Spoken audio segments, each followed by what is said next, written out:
It's time for Brewster Whitecaps baseball on the Whitecaps Radio Network. Welcome to Stony Brook Field, where it is do or die for the Brewster Whitecaps and for the Whitey Red Sox. It's a chance to move on to the second round of the playoffs. I'm Maura Sheridan alongside Carter Woodille. We'll be joined by Aiden Doyle, the third member of our team, a bit later in the broadcast, but as I mentioned, a lot on the line for both teams today here in Brewster, Massachusetts. Yeah, this is a really important game for Brewster. It's hard to have a tougher loss than what the Whitecaps suffered at Red Wilson Field less than 24 hours ago. And for Brewster and head coach Jamie Shevchik, he said it's about bouncing back and taking this series back to Yarmouth. It's a tall task for the Whitecaps, but it's what they're going to have to do if they want to avoid going home.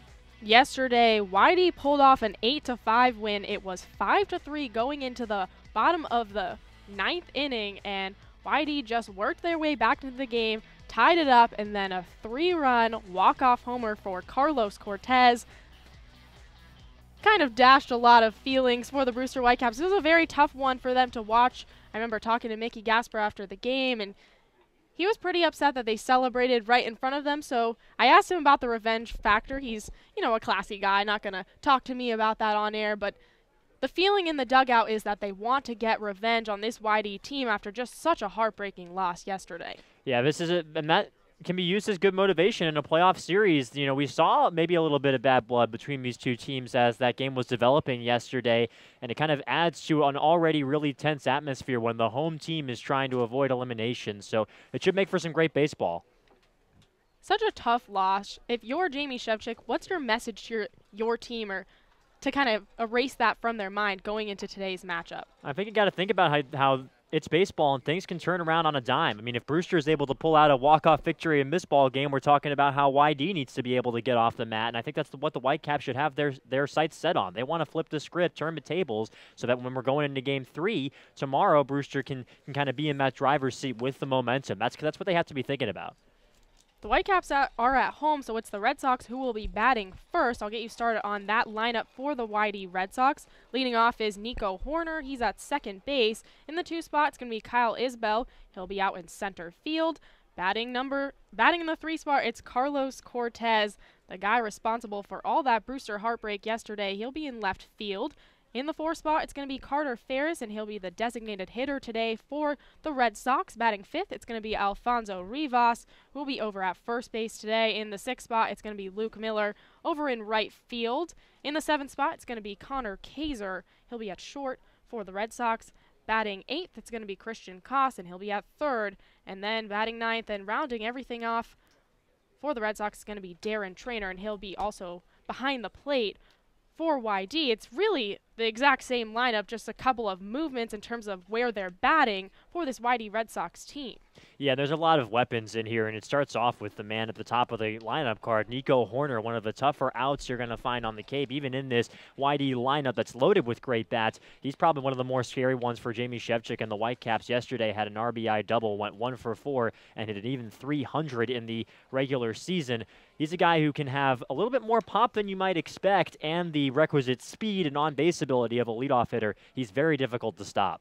And then John Rooney will be on the mound for the Whitey Red Sox. He's a guy that the Whitecaps have faced twice this year as a starter. In the last time they faced Rooney, the Whitecaps had arguably one of their better wins of the season. They won 5-1, although Rooney just allowed 1 run and 2 hits. He did walk 3 and strike out 4. So this is a pitcher that, besides the final score of that game, kind of caused some issues for the Brewster Whitecaps. Yeah, you'd think that since that was one of their bigger games of the year and he was the starter, you'd think he didn't have that great of a performance, but it was the YD bullpen, which is kind of uncharacteristic for this team. They've got such a great crop of arms in the pen that wound up letting them down in that ball game. And for John Rooney, he's got to know that he's had some excellent success against the Whitecaps so far this season in the 2 starts that he's had, and just try and stick to the game plan. And for Brewster, they've got to find some way around him. He's very good at changing speeds, fastball in the low 90s, maybe 89, 92, and a curveball that can drop down to 82 and 83. They've got to stay on their toes this entire game when Rooney's on the mound. As for the home team, the Brewster Whitecaps will get you started on that lineup, and we'll let the Whitecaps introduce themselves. Nick Dunn, infield, University of Maryland. Kyle Datris, infield, University of North Carolina. Mickey Gasper, catcher, Bryant University. Hey, I'm Marty Casas, outfielder, University of Maryland. Michael Curry, designated hitter, the University of Georgia. Chandler Taylor, University of Alabama, outfielder. Julian Infante, infield, Vanderbilt. Darius Hill, outfielder, West Virginia University. AJ Graffinino, shortstop for the University of Washington. Will Tribuker, left-handed pitcher, University of Michigan. Well, it's going to be Will Tribuker on the mound for this Brewster Whitecaps team, and a lot on the line. And Aiden Doyle, our sideline reporter, has more on Tribuker and what to expect from him today.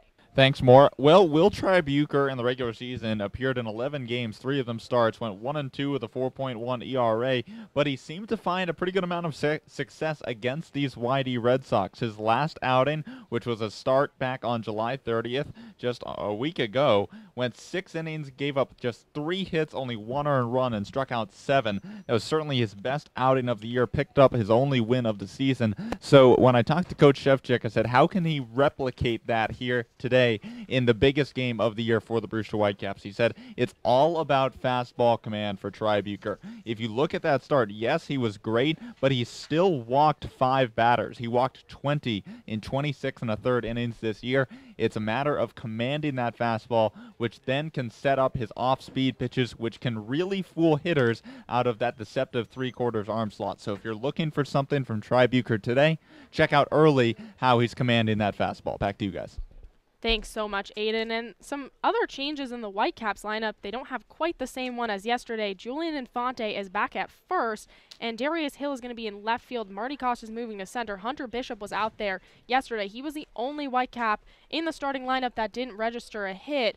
Do you think that was a strategic move by Jamie Shevchik? Yeah, I think so. I think one thing where this kind of has ramifications is defensively. Hunter Bishop has kind of drawn a lot of praise for his defense out in center field, but did have a bit of a misplay. Wasn't scored as an error in the box score yesterday where he didn't feel the ball well that was hit right at him in that ball game, and as you mentioned, Moore wasn't able to get a hit. So it'll be Marty Costas patrolling center field for Brewster today, primarily a corner outfielder for the Whitecaps, but has spent time there, and Darius Hill out in left. So a bit of a different look at a place Stony Brook Field where we've seen plenty of tricky fly balls this year. And yesterday, Julian Infante was on the bench, and I talked to Jamie Shevchik before the game, and he said that he was planning on using Infante in pinch hitting situations, which I talked to him today, and he's planning on using Zach Gahagan in that same role. Gahagan has really stepped up for the Whitecaps and has been doing very well for them. We'll take a quick break for the national anthem, and when we come back, it's going to be some playoff baseball. Do not go anywhere. You're listening to Brewster Whitecaps Baseball on the Whitecaps Radio Network.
Now, back to Brewster Whitecaps baseball. Here are Carter Wadil and Maura Sheridan. Welcome back to Stony Brook Field. Will Tribuker getting in some practice pitches on the mound for the Brewster Whitecaps, trying to continue the playoff dreams of the Brewster Whitecaps. This is do or die for them. They are down 1-0 in a 3-game series against the YD Red Sox. Let me get you started on the Brewster defense. Tribuker on the mound, and then from left to right in the outfield, it's going to be Darius Hill, Marty Costas, and Chandler Taylor. And then in the infield from left to right, it's going to be Kyle Datris, AJ Graffinino, Nick Dunn, and Julian Infante. And then Tribuker on the mound and Mickey Gasper behind the plate. For the Whitecaps, we saw Mickey Gasper, who had struggled a little bit in throwing guys out from behind the plate, actually have a nice little pickoff play where he is able to throw out a runner.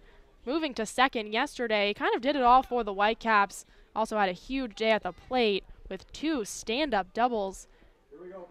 And it's going to be Nico Horner digging in as Mickey Gasper again behind the plate to start off this game. A huge one for both teams. Whitey looking to advance to the second round in hopes of winning their 4th championship in a row, and Brewster trying to win a series for the first time in 17 years. Tribuker holding the set, and here comes the first pitch to Nico Horner, and that one fouled on the third base side. Counts 0-1 on Horner. Horner, as you mentioned, Carter, has been an outstanding leadoff guy typically for the YD Red Sox out of Stanford. A rising junior. And he is a righty going up against the lefty Tribuker. Here comes 0-1. This one hit high in the air. Gasper with his mask off, and he will make the grab. A nice play there by Mickey Gasper. That one went up against the cage here at Stony Brook Field, and Gasper just able to glove it for the first out of this game. Great job to keep track. I tell you what, more, if the wind was blowing in the other direction and the net was billowing toward home plate, we probably wouldn't have seen it out there, but Gasper was able to just get up against the fence and make the grab. A good play to start the ball game off. And now it's Kyle Isbell's turn. Boy, it does seem like Mickey Gasper is dialed in. I know that's what Jamie Shevchuk wanted from his team, and it seems like Gasper is ready to go as the first pitch to Isbell paints the outside corner. Counts 0-1 on the number 2 hitter for the Red Sox out of UNLV. The 0-1 bunted foul on the third base side. Counts now 0-2. As our sideline reporter Aiden Doyle mentioned, Tribuker has had arguably 2 of his best games this year against YD. On July 10th, he came in relief and pitched a scoreless outing in 2 2/3.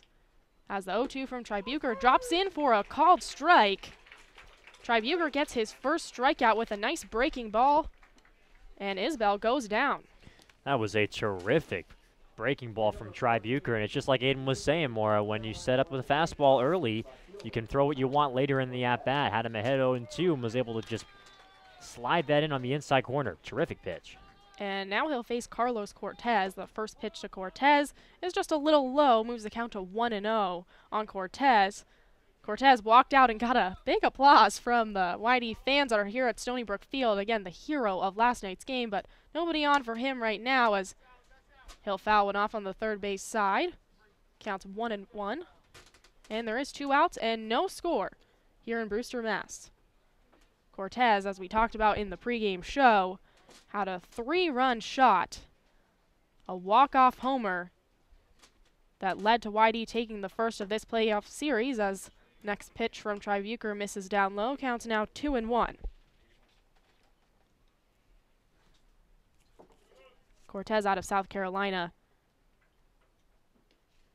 Here comes the 2-1. This one hit softly to shortstop. AJ Graffinino makes the grab and throws it over to Julian Infante for a 1-2-3 inning for the Brewster Whitecaps. There is no score. We're through half an inning of play. No runs come through on no hits and nobody left on for the YD Red Sox. Again, no score here in Brewster, Mass. Stick with us. You're listening to Brewster Whitecaps baseball on the Whitecaps Radio Network.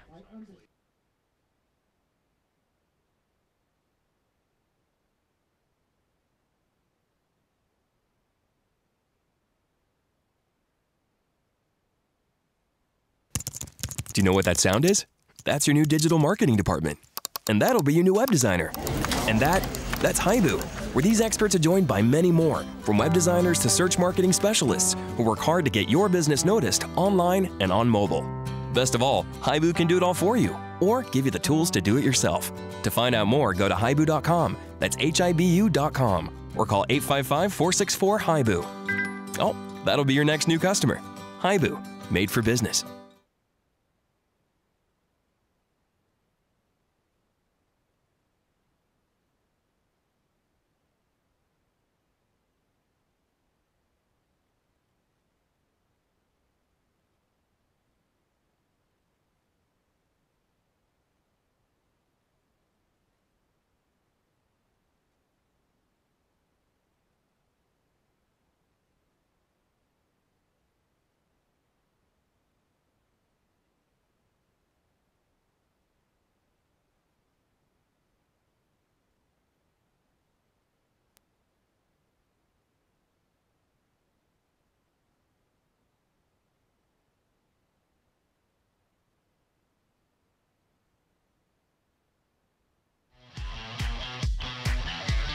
Now, back to Brewster Whitecaps baseball.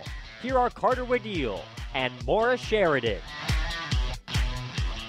Well, Will Tribuker just worked a scoreless inning for the Brewster Whitecaps, and John Rooney will attempt to do the same for the Whitey Red Sox. Rooney is on the mound. Just finished up his practice pitches. I'll get you started on the defense behind him. It's going to be from left to right, Cortez, Isbell, and Miller in the outfield. And from left to right in the infield, it's going to be Koss, Kaiser, and Horner, and Rivas. Behind the plate, it's Darren Trainer, and then, as I mentioned, Rooney on the mound. Nick Dunn digging in for the Brewster Whitecaps, trying to spark some offense for the Whitecaps to start this game. First pitch from Rooney, drops in there for a called strike. Counts 0-1 on Dunn.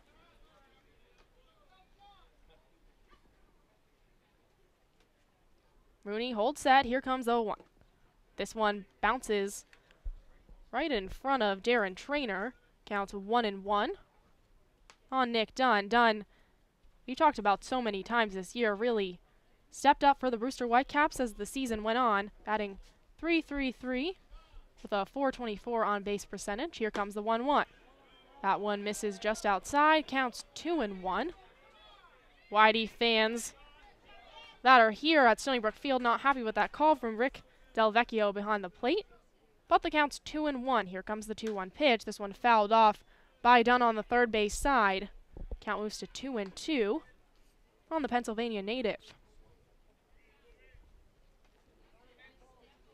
Dunn calling for time, now back in the batter's box. Here comes the 2-2.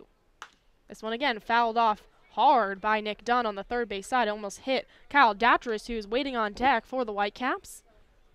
So Dunn stays alive in this 2-2. There is no score. We're in the bottom of the first inning here at Stony Brook Field. Here comes the pitch. This one chopped hard and over to the second baseman, Horner, who throws out Nick Dunn just in time. Dunn almost outran that play, but Brewster will not get a base runner to start out this game, and now it's Kyle Datris' turn with one out. That was a nice job by Horner. He had to wait a long time for that baseball to come back down on that chopper. Had to make a quick throw to beat Dunn. And now it's up to Kyle Datris to try to spark the Brewster offense. Datris staring it, Rooney staring in, and here comes the pitch. That one fouled off straight behind him by Datris. Counts now 0-1. Datris back at third base today for the Whitecaps. We did see him register an error there yesterday as the 0-1 misses outside. Counts 1-1. But Datris did also have a great play at third where he made a nice diving catch and then was able to step on third as the 1-1 misses below the knees. And that was a key play for the Brewster Whitecaps. Not much they could have done about the Carlos Cortez 3-run shot, though, that ended up ending that ball game. Here comes the 2-1. This one fouled straight behind him into the netting, and Kyle Datris moves the count to 2-2.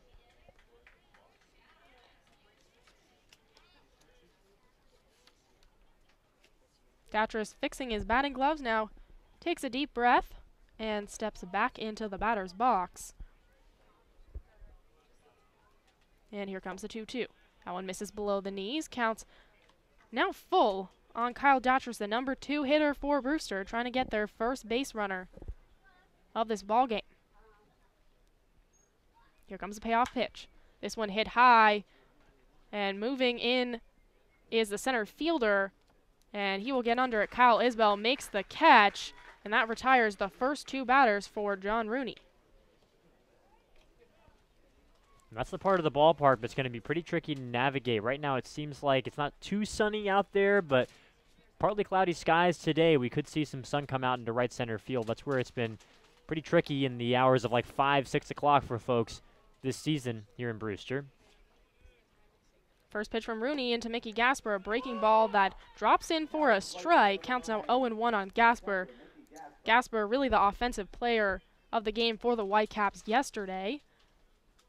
Has the 0-1 from Rooney on its way. That one misses inside. Counts now 1-1 to Gasper. Gasper had 2 hits, both stand-up doubles, and 2 RBIs in that game, and he also came home once. He also had a pickoff behind the plate, a stolen base, so Mickey Gasper just really doing it all. As another strike paints the outside corner, a breaking ball there from Rooney, and Rooney goes in the ahead in the count, 1-2 on Gasper. Nobody on for Brewster with 2 outs. Here comes the 1-2. Swing and a miss from Mickey Gasper, and John Rooney gets his first strikeout of the game and goes 1-2-3 to start out the bottom of the first inning. There is no score as no runs come through on no hits and nobody left on. Again, scoreless here after 1 inning of play at Stony Brook Field. Stick with us. You're listening to Brewster Whitecaps Baseball on the Whitecaps Radio Network.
Now, back to Brewster Whitecaps Baseball. Here are Carter Waddell and Maura Sheridan. Ferris, Rivas, and Miller all due up for the Whitey Red Sox in the top of the second inning. Will Tribuker still on the mound for the Brewster Whitecaps, as Carter Ferris, who is the designated hitter today for the Whitey Red Sox, digs in.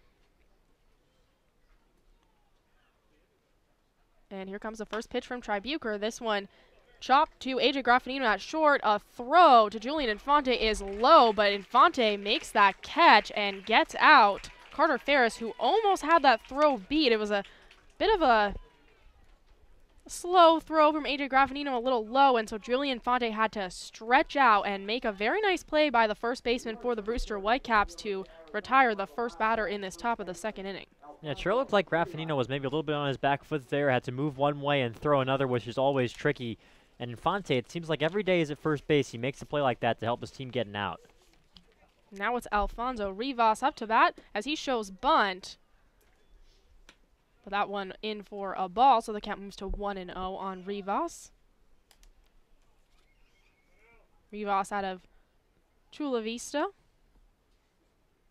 Here comes the 1-0. A big swing and miss from Rivas.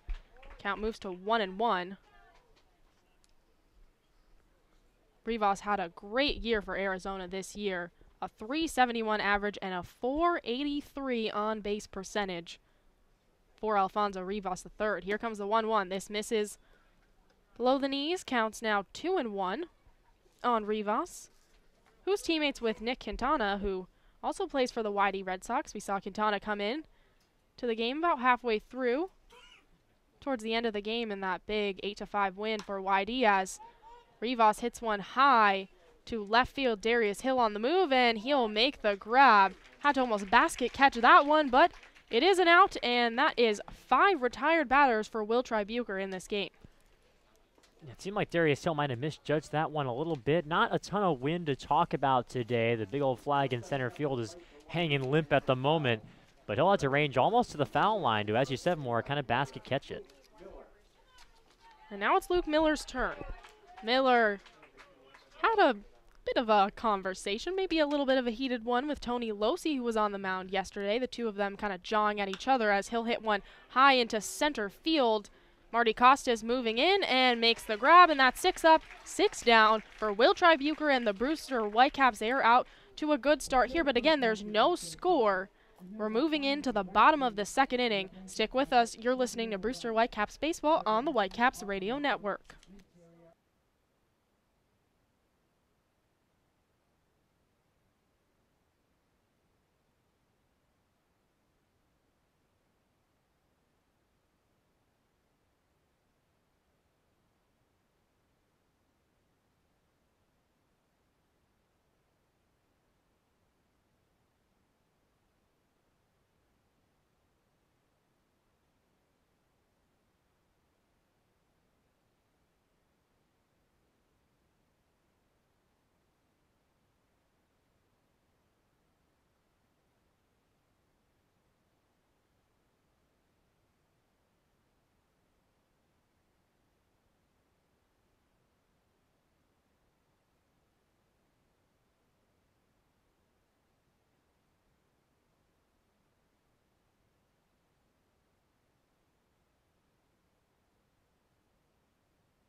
Now, back to Brewster Whitecaps Baseball. Here are Carter Wadil and Maura Sheridan. Welcome back to Brewster, Massachusetts. It's going to be Costas, Curry, and Taylor due up for the Brewster Whitecaps again. Still John Rooney on the mound for the Red Sox. Here comes the pitch. Marty Costas, that one misses below the knees. Counts 1-0. We're in the bottom of the second inning, and there is no score here at Stony Brook Field in this big playoff game. Here comes the 1-0. This one hit hard into center field. Moving back is Isbell, and he's able to get under it. He was ranging over to the right side of the field, but he was able to grab it, and that is 4 straight retired batters for John Rooney. I'm sure he'll still want that pitch back, though. That was tattooed by Marty Costas out to center field, but Isbell was able to track it down pretty easily. Now it's Michael Curry's turn for the Whitecaps. Curry at designated hitter for Brewster, as a first pitch from Rooney finds the inside corner. Counts now 0-1 on Curry. The Georgia product. Here comes the 0-1. This one misses inside. Counts 1-1 on Curry. Curry batting .281 on the year with a .444 on base percentage. He does walk a lot. We saw him do it yesterday as the 1-1, a big swing and miss from Michael Curry. Counts 1-2.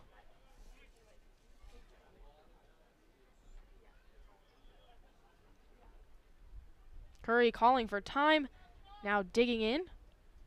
And here comes the 1-2. This one hit high into left field. On the move is the center fielder, Isbell, who makes the grab, gets under it, and he was moving to the left side this time. And that will be 5 straight retired for this YD team. Another piece of solid contact there from Curry. I mean, these are three guys just batting consecutively in this Whitecaps order. Costas, Curry, and Taylor. But when they get a hold of a baseball, it can really go out of there fast. And two pieces of hard contact, just not quite getting them out. Yeah, Chandler Taylor, a guy that is known for his hard contact, as the first pitch to Chandler, a breaking ball that misses inside, counts 1-0. Chandler Taylor has 9 home runs in the regular season. That is the most in the Cape League, tied for the most in the Cape League, as the 1-0 misses outside, counts now 2-0 on Chandler Taylor. Taylor had a bit of a rough day yesterday for the Whitecaps, as the 2-0 misses below the knees. Taylor did get a single in the 5th and work a walk, but he did strike out 3 times, all of those times swinging for Chandler Taylor yesterday. Here comes the 3-0. That one misses, or finds a strike zone, on the outside corner. Count moves to 3-1.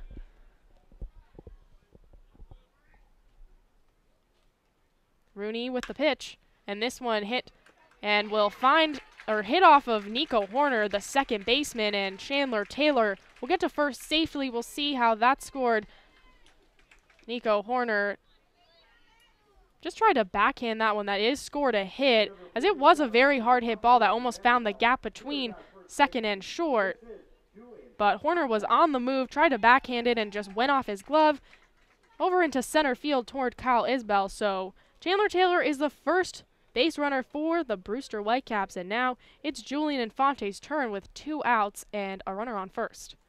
Here comes the pitch to Infante, a big swing and miss from the Vanderbilt Commodore.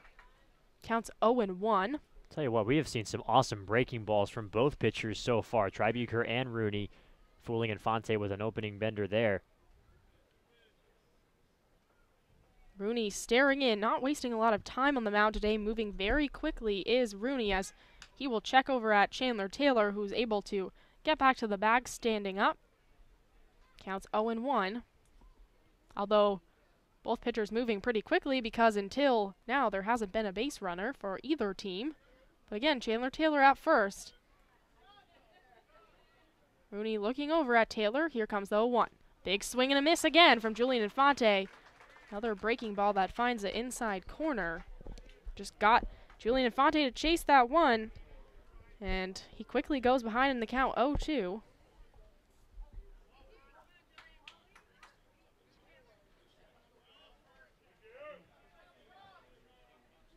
Rooney holding the set as Infante calls for time before Rooney is able to throw that pitch. So Julian Infante steps out, regains control, and then comes back into the batter's box. Here comes 0-2. This one fouled off by Infante straight behind him. Count still 0-2. Number 47 for the Whitecaps, sporting some sunglasses today. It is a pretty nice day here in Brewster, Mass. The sun's not glaring or anything. It's about 75 degrees out, so the perfect day for some playoff baseball. Not a lot of wind here at Stony Brook Field either. We're used to seeing it gusting, but not today. Here comes the 0-2. Once again, fouled by Infante. Straight into the netting behind him. Count still 0-2. Two very different pitches that Infante spoiled there. One was one that Trainer was setting up outside. It got over the plate, and Infante was a little bit frustrated, but he didn't get all of it. And that time it was outside. He just kind of stuck the barrel of the bat out trying to protect the plate. Here comes the 0-2 once again. That one misses just outside, says Rick Del Vecchio behind the plate. Again, YD fans, who there's a good amount of them today here at Stony Brook Field. Not happy with that call, but that's the first ball to Infante. Counts 1-2. There is no score here at Stony Brook Field. We're in the bottom of the second as Rooney checks over at Taylor again at first. Doesn't have much of a lead, but Chandler Taylor is a pretty good base runner for Brewster. There is 2 outs in the bottom of the second as Rooney holds that again, looking over at Taylor, and the runner is going, but this one fouled off by Infante once again. He's now fouled off 3 pitches in this at-bat to really stay alive as Chandler Taylor retreats back to first, but he was on his way to second.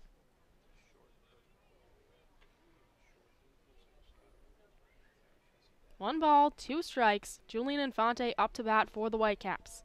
Trying to get some offense going for his team with their season on the line for the Whitecaps, as once again Rooney checks up on Chandler Taylor, who gets to the bag standing up.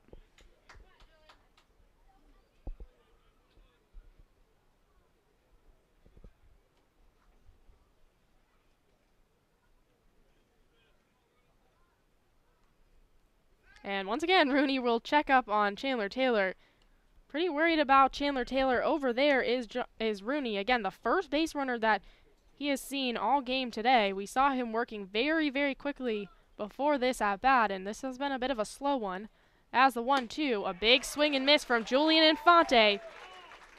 And Rooney strikes out a Brewster Whitecap for the second time today. He also got Mickey Gasper as the Brewster Whitecaps get a hit, and they leave him stranded at first. No runs come through for the Brewster Whitecaps. It's still 0-0. We're moving into the top of the 3rd inning. Stick with us. You're listening to Brewster Whitecaps Baseball on the Whitecaps Radio Network.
Now, back to Brewster Whitecaps Baseball. Here are Carter Wadil and Maura Sheridan. The bottom of the order due up for the Whitey Red Sox. It's going to be Kaiser, Koss, and Trainer. Here in the top of the 3rd inning, Will Tribuker again on the mound for the 3rd consecutive inning. Here comes the first pitch. This one hit high into center field. Left center moving in is Darius Hill. He'll call off Marty Costas and make the grab. Really split in the middle there in left center, and that is the 7th straight batter that Will Tribuker and the Brewster Whitecaps have retired. They have not allowed a base runner so far in this game.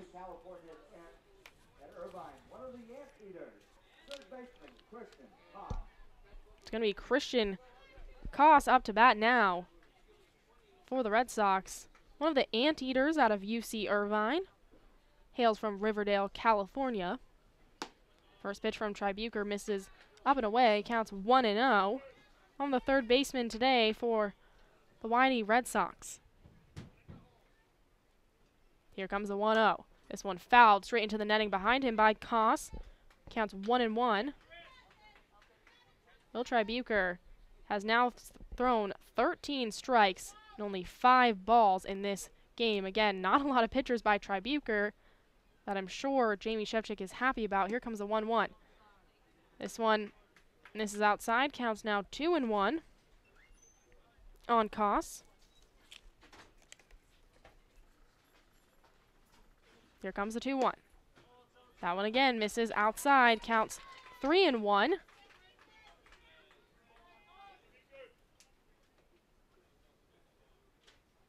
Tribuker nods at a call from Mickey Gasper, and here comes the 3-1. That one misses upstairs, and a walk gives the Whitey Red Sox their first base runner of this game. In the top of the 3rd, Christian Koss is now at first for Darren Trainer, the number 9 hitter in this lineup. And that's kind of the Achilles heel for Will Tribuker, especially even in that excellent start the last time he faced off against YD. When he loses control of the fastball, it's hard for him to get back into a favorable count.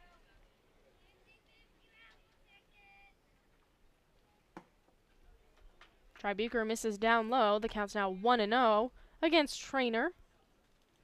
Yeah, you're right, Carter. Bucher has 30 strikeouts on the year but does have 20 walks for the Brewster Whitecaps, so sometimes struggles a little bit with command out there. Here comes the 1-0, runner moving to second as Christian Koss was on the way to second, but Darren Trainer fouled off the pitch he saw from Bucher, so counts 1-1.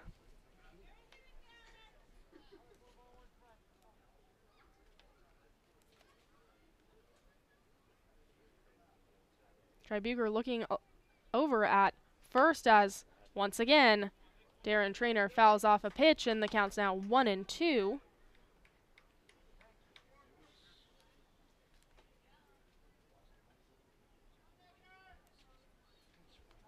There is no score. We're in the top of the third. There's a runner on first and one out at Stony Brook Field as Bucher checks up on Koss, who gets back to the bag safely. I'm sure Bucher would love to be able to get a double play here or a pickoff or something that would be able to prevent Nico Horner in the top of this Whitey order coming up in this frame.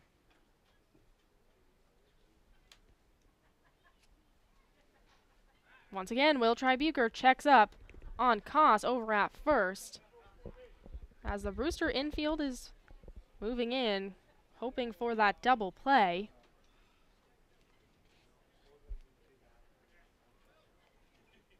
Once again, Trainer digging in. And here comes the 1-2. This one again fouled off by Trainer, really working this at bat. One of the longest ones we've seen so far. Will Bucher was moving very quickly, got a lot of guys to fly out.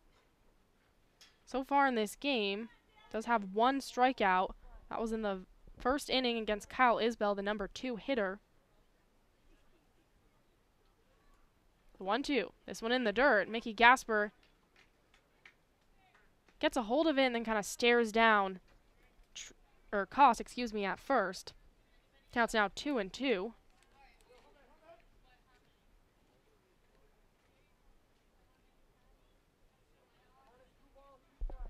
Trainer calls for time, and now back in the batter's box. Here comes the 2-2. This one hit to A.J. Graffinino at short. He can't quite glove it, and then isn't able to make the throw to Julian Infante at first. A.J. Graffinino, that one took a kind of weird hop. Wasn't able to get that one in time and then tried to throw out Trainer moving to first, but was unable to, so now 2 base runners for the YD Red Sox. That one is going to be scored. Error on the Brewster Whitecaps as A.J. Graffinino commits the first Brewster error over at shortstop, and now it's the first hitter for the YD Red Sox in Nico Horner, who has been trouble for a lot of pitchers in the CCBL as Bucher misses down low. Counts now 1-0.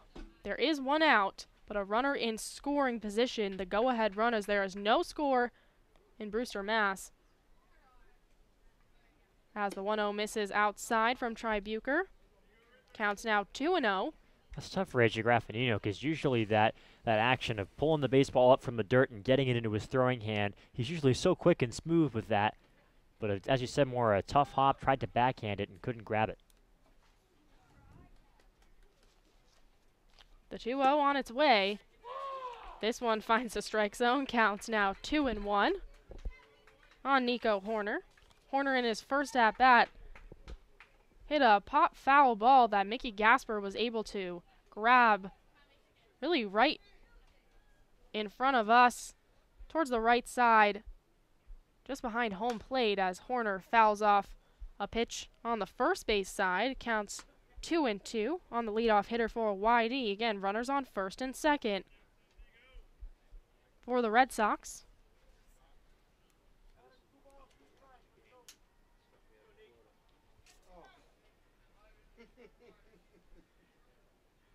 Bucher with the 2-2. A breaking ball that misses inside. That one had a lot of movement to it from Bucher, but unable to find the strike zone, so the count is now full on Nico Horner.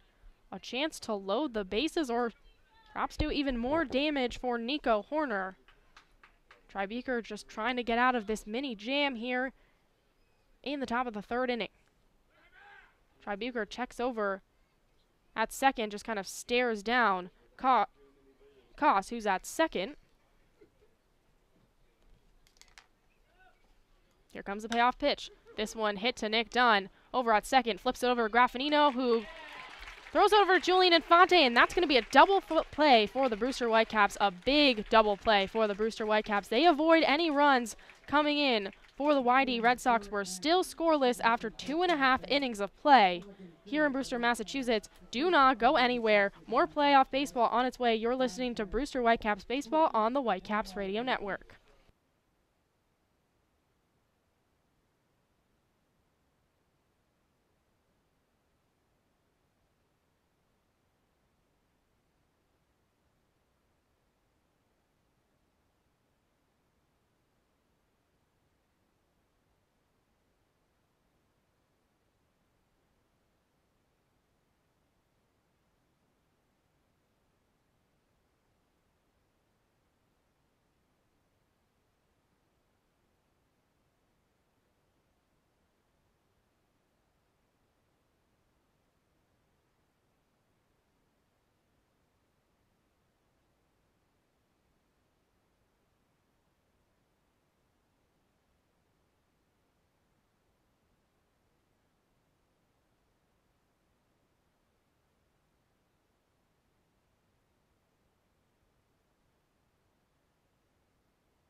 Eight, 9-1. Do it for the Brewster Whitecaps. We're in the bottom of the third inning. There is still no score.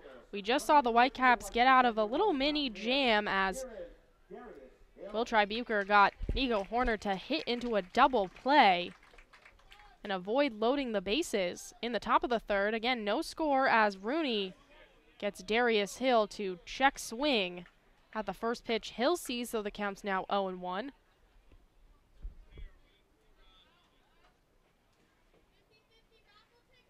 The one from Rooney once again. Hill kind of check swings at that, but pulls it back in time as that one misses. Outside, counts now 1-1. Hill hits the 1-1 over to third. Christian Koss with the throw to first in time, and that's the first out here in the bottom of the third inning.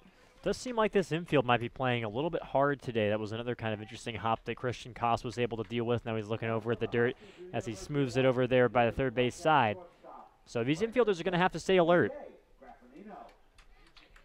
And now it's A.J. Graffinino up to bat for Brewster with one out. Again, no score in a huge game for both teams as the breaking ball from Rooney misses outside. Counts 1-0 on Graffinino, who's over at shortstop today for the Whitecaps. We just saw him register an error over there in the sixth spot as Graffinino hits one softly over to the second baseman, Horner, who just can't glove it. Horner wasn't able to pick it up. He tried to pick it up while on the run. He was charging in, wasn't able to do it. Well, I assume that's going to be scored an error. It is, so A.J. Graffinino had an error himself and then just caused an error for the YD Red Sox. So A.J. Graffinino on an E4. Nico Horner gets the first error for the YD Red Sox, and Brewster will take a base runner how they can as it's Graffinino on first and now Nick Dunn up to bat for the Whitecaps. First pitch to Dunn is a breaking ball that misses outside. Counts now 1-0, and that one's actually going to be scored a hit. It was originally scored an error up on the scoreboard, then they changed it to a hit, and so Brewster now has 2 hits in this game as Chandler Taylor had 1. Rooney misses outside, counts now 2-0. So both Chandler Taylor and AJ Graffinino have gotten on infield singles. So we really haven't seen a lot of hard hit baseballs by Brewster in this game, as the 2-0 again misses way outside. Good job there by Trainer to get behind it, and the count's 3-0. Brewster has only had 2 base runners in this game. The 3-0, as Nick Dunn was taking all the way, is a fastball that moves the count to 3-1.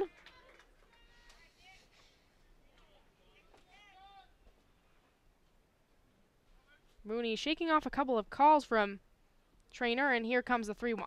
That one misses below the knees, and Nick Dunn works a walk, and Brewster has 2 base runners with Nick Dunn at first and AJ Graffinino moving into second. This is a big spot for the Whitecaps. We were talking a little bit yesterday during the ball game about how when you're facing a hungry defending championship squad like YD, you have to take advantage of every opportunity that you have to jump ahead early to try and establish yourself. And here is the best chance that Brewster has had all game with their 2, 3, 4 hitters coming up. Kyle Datras now digs in for the Whitecaps. Rooney steps off the mound and then steps back on quickly. He's staring in. Looks over at AJ Graffinino at second.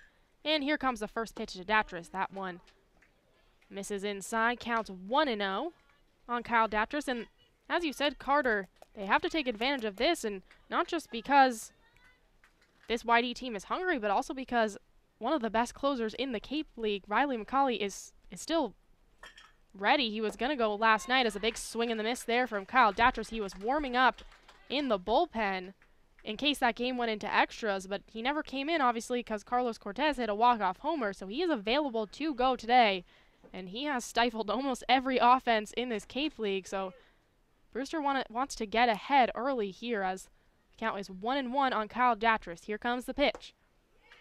And that finds inside corner. Counts 1-2 on Datras, the number 2 hitter today. Nick Dunn's at first. AJ Graffinino is at second.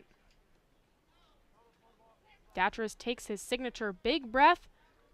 Now digs in. Mickey Gasper is on deck for the Whitecaps. Here comes the 1-2. This one hits softly over to shortstop Kaiser, who dumps it over to second baseman Horner and is able to force out Nick Dunn. So on the fielder's choice, Kyle Datras reaches, but he does move a run into scoring position as AJ Graffinino gets into third. Kyle Datras at first, and now Mickey Gasper up to bat with 2 outs. The man came up big yesterday for the Whitecaps, 2 RBIs for Brewster yesterday. As Rooney's staring in.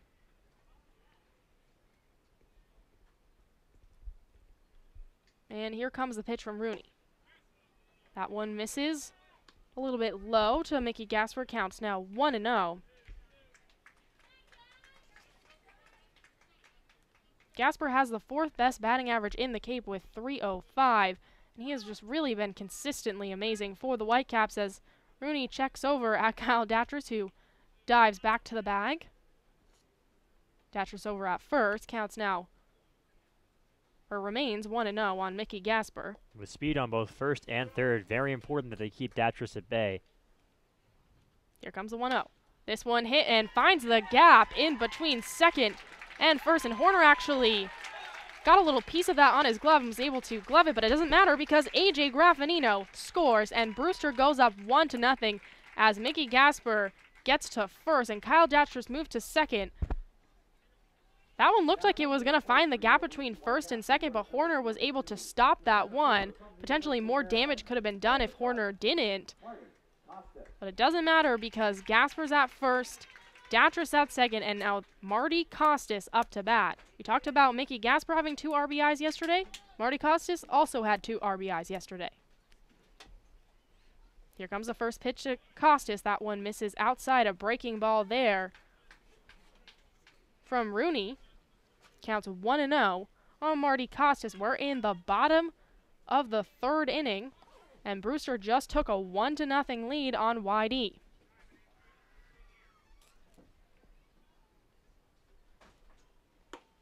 Another breaking ball misses up high, counts 2-0.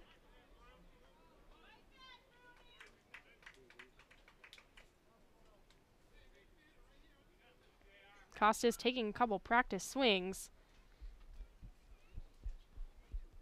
And Rooney staring over at second, and now here comes the 2-0. Big swing and a miss there from Marty Costas. Moves the count to 2-1. Costas, the Baltimore native, played for the Baltimore Redbirds last year, as did Kyle Datris. So they were teammates last summer. Datris is at second, and Marty Costas could drive him in with a nice hit here. Here comes the 2-1. That one drops in right above the knees to Marty Costas. Kind of shrugs off that one. Didn't quite like that call, but the count's now 2-2. A big spot here for Brewster, trying to extend their lead. They're up just 1-0.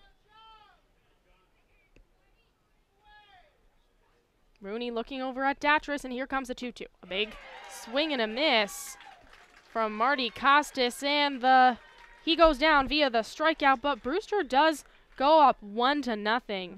They do it off of 2 hits. Again, they score a run, and they leave 2 on here in the bottom of the third. Brewster goes up 1-0. This is a very interesting game, so please do not go anywhere. Stick with us. You're listening to Brewster Whitecaps Baseball on the Whitecaps Radio Network.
Learning at Curry College extends beyond the classroom and is embedded in all that they do. Curry prepares students to engage in successful careers and active citizenship with a global perspective. Explore undergraduate majors, minors, and concentrations, including new majors in accounting, biochem, and software development online at curry.edu. We welcome you back to Brewster, top of the 4th inning here in game number 2 of this first round series, and Kyle Isbell takes the pitch outside to start off his at-bat against Will Tribuker. It's Isbell, Cortez, and Ferris, the 2, 3, and 4 hitters due up for Scott Pickler's team.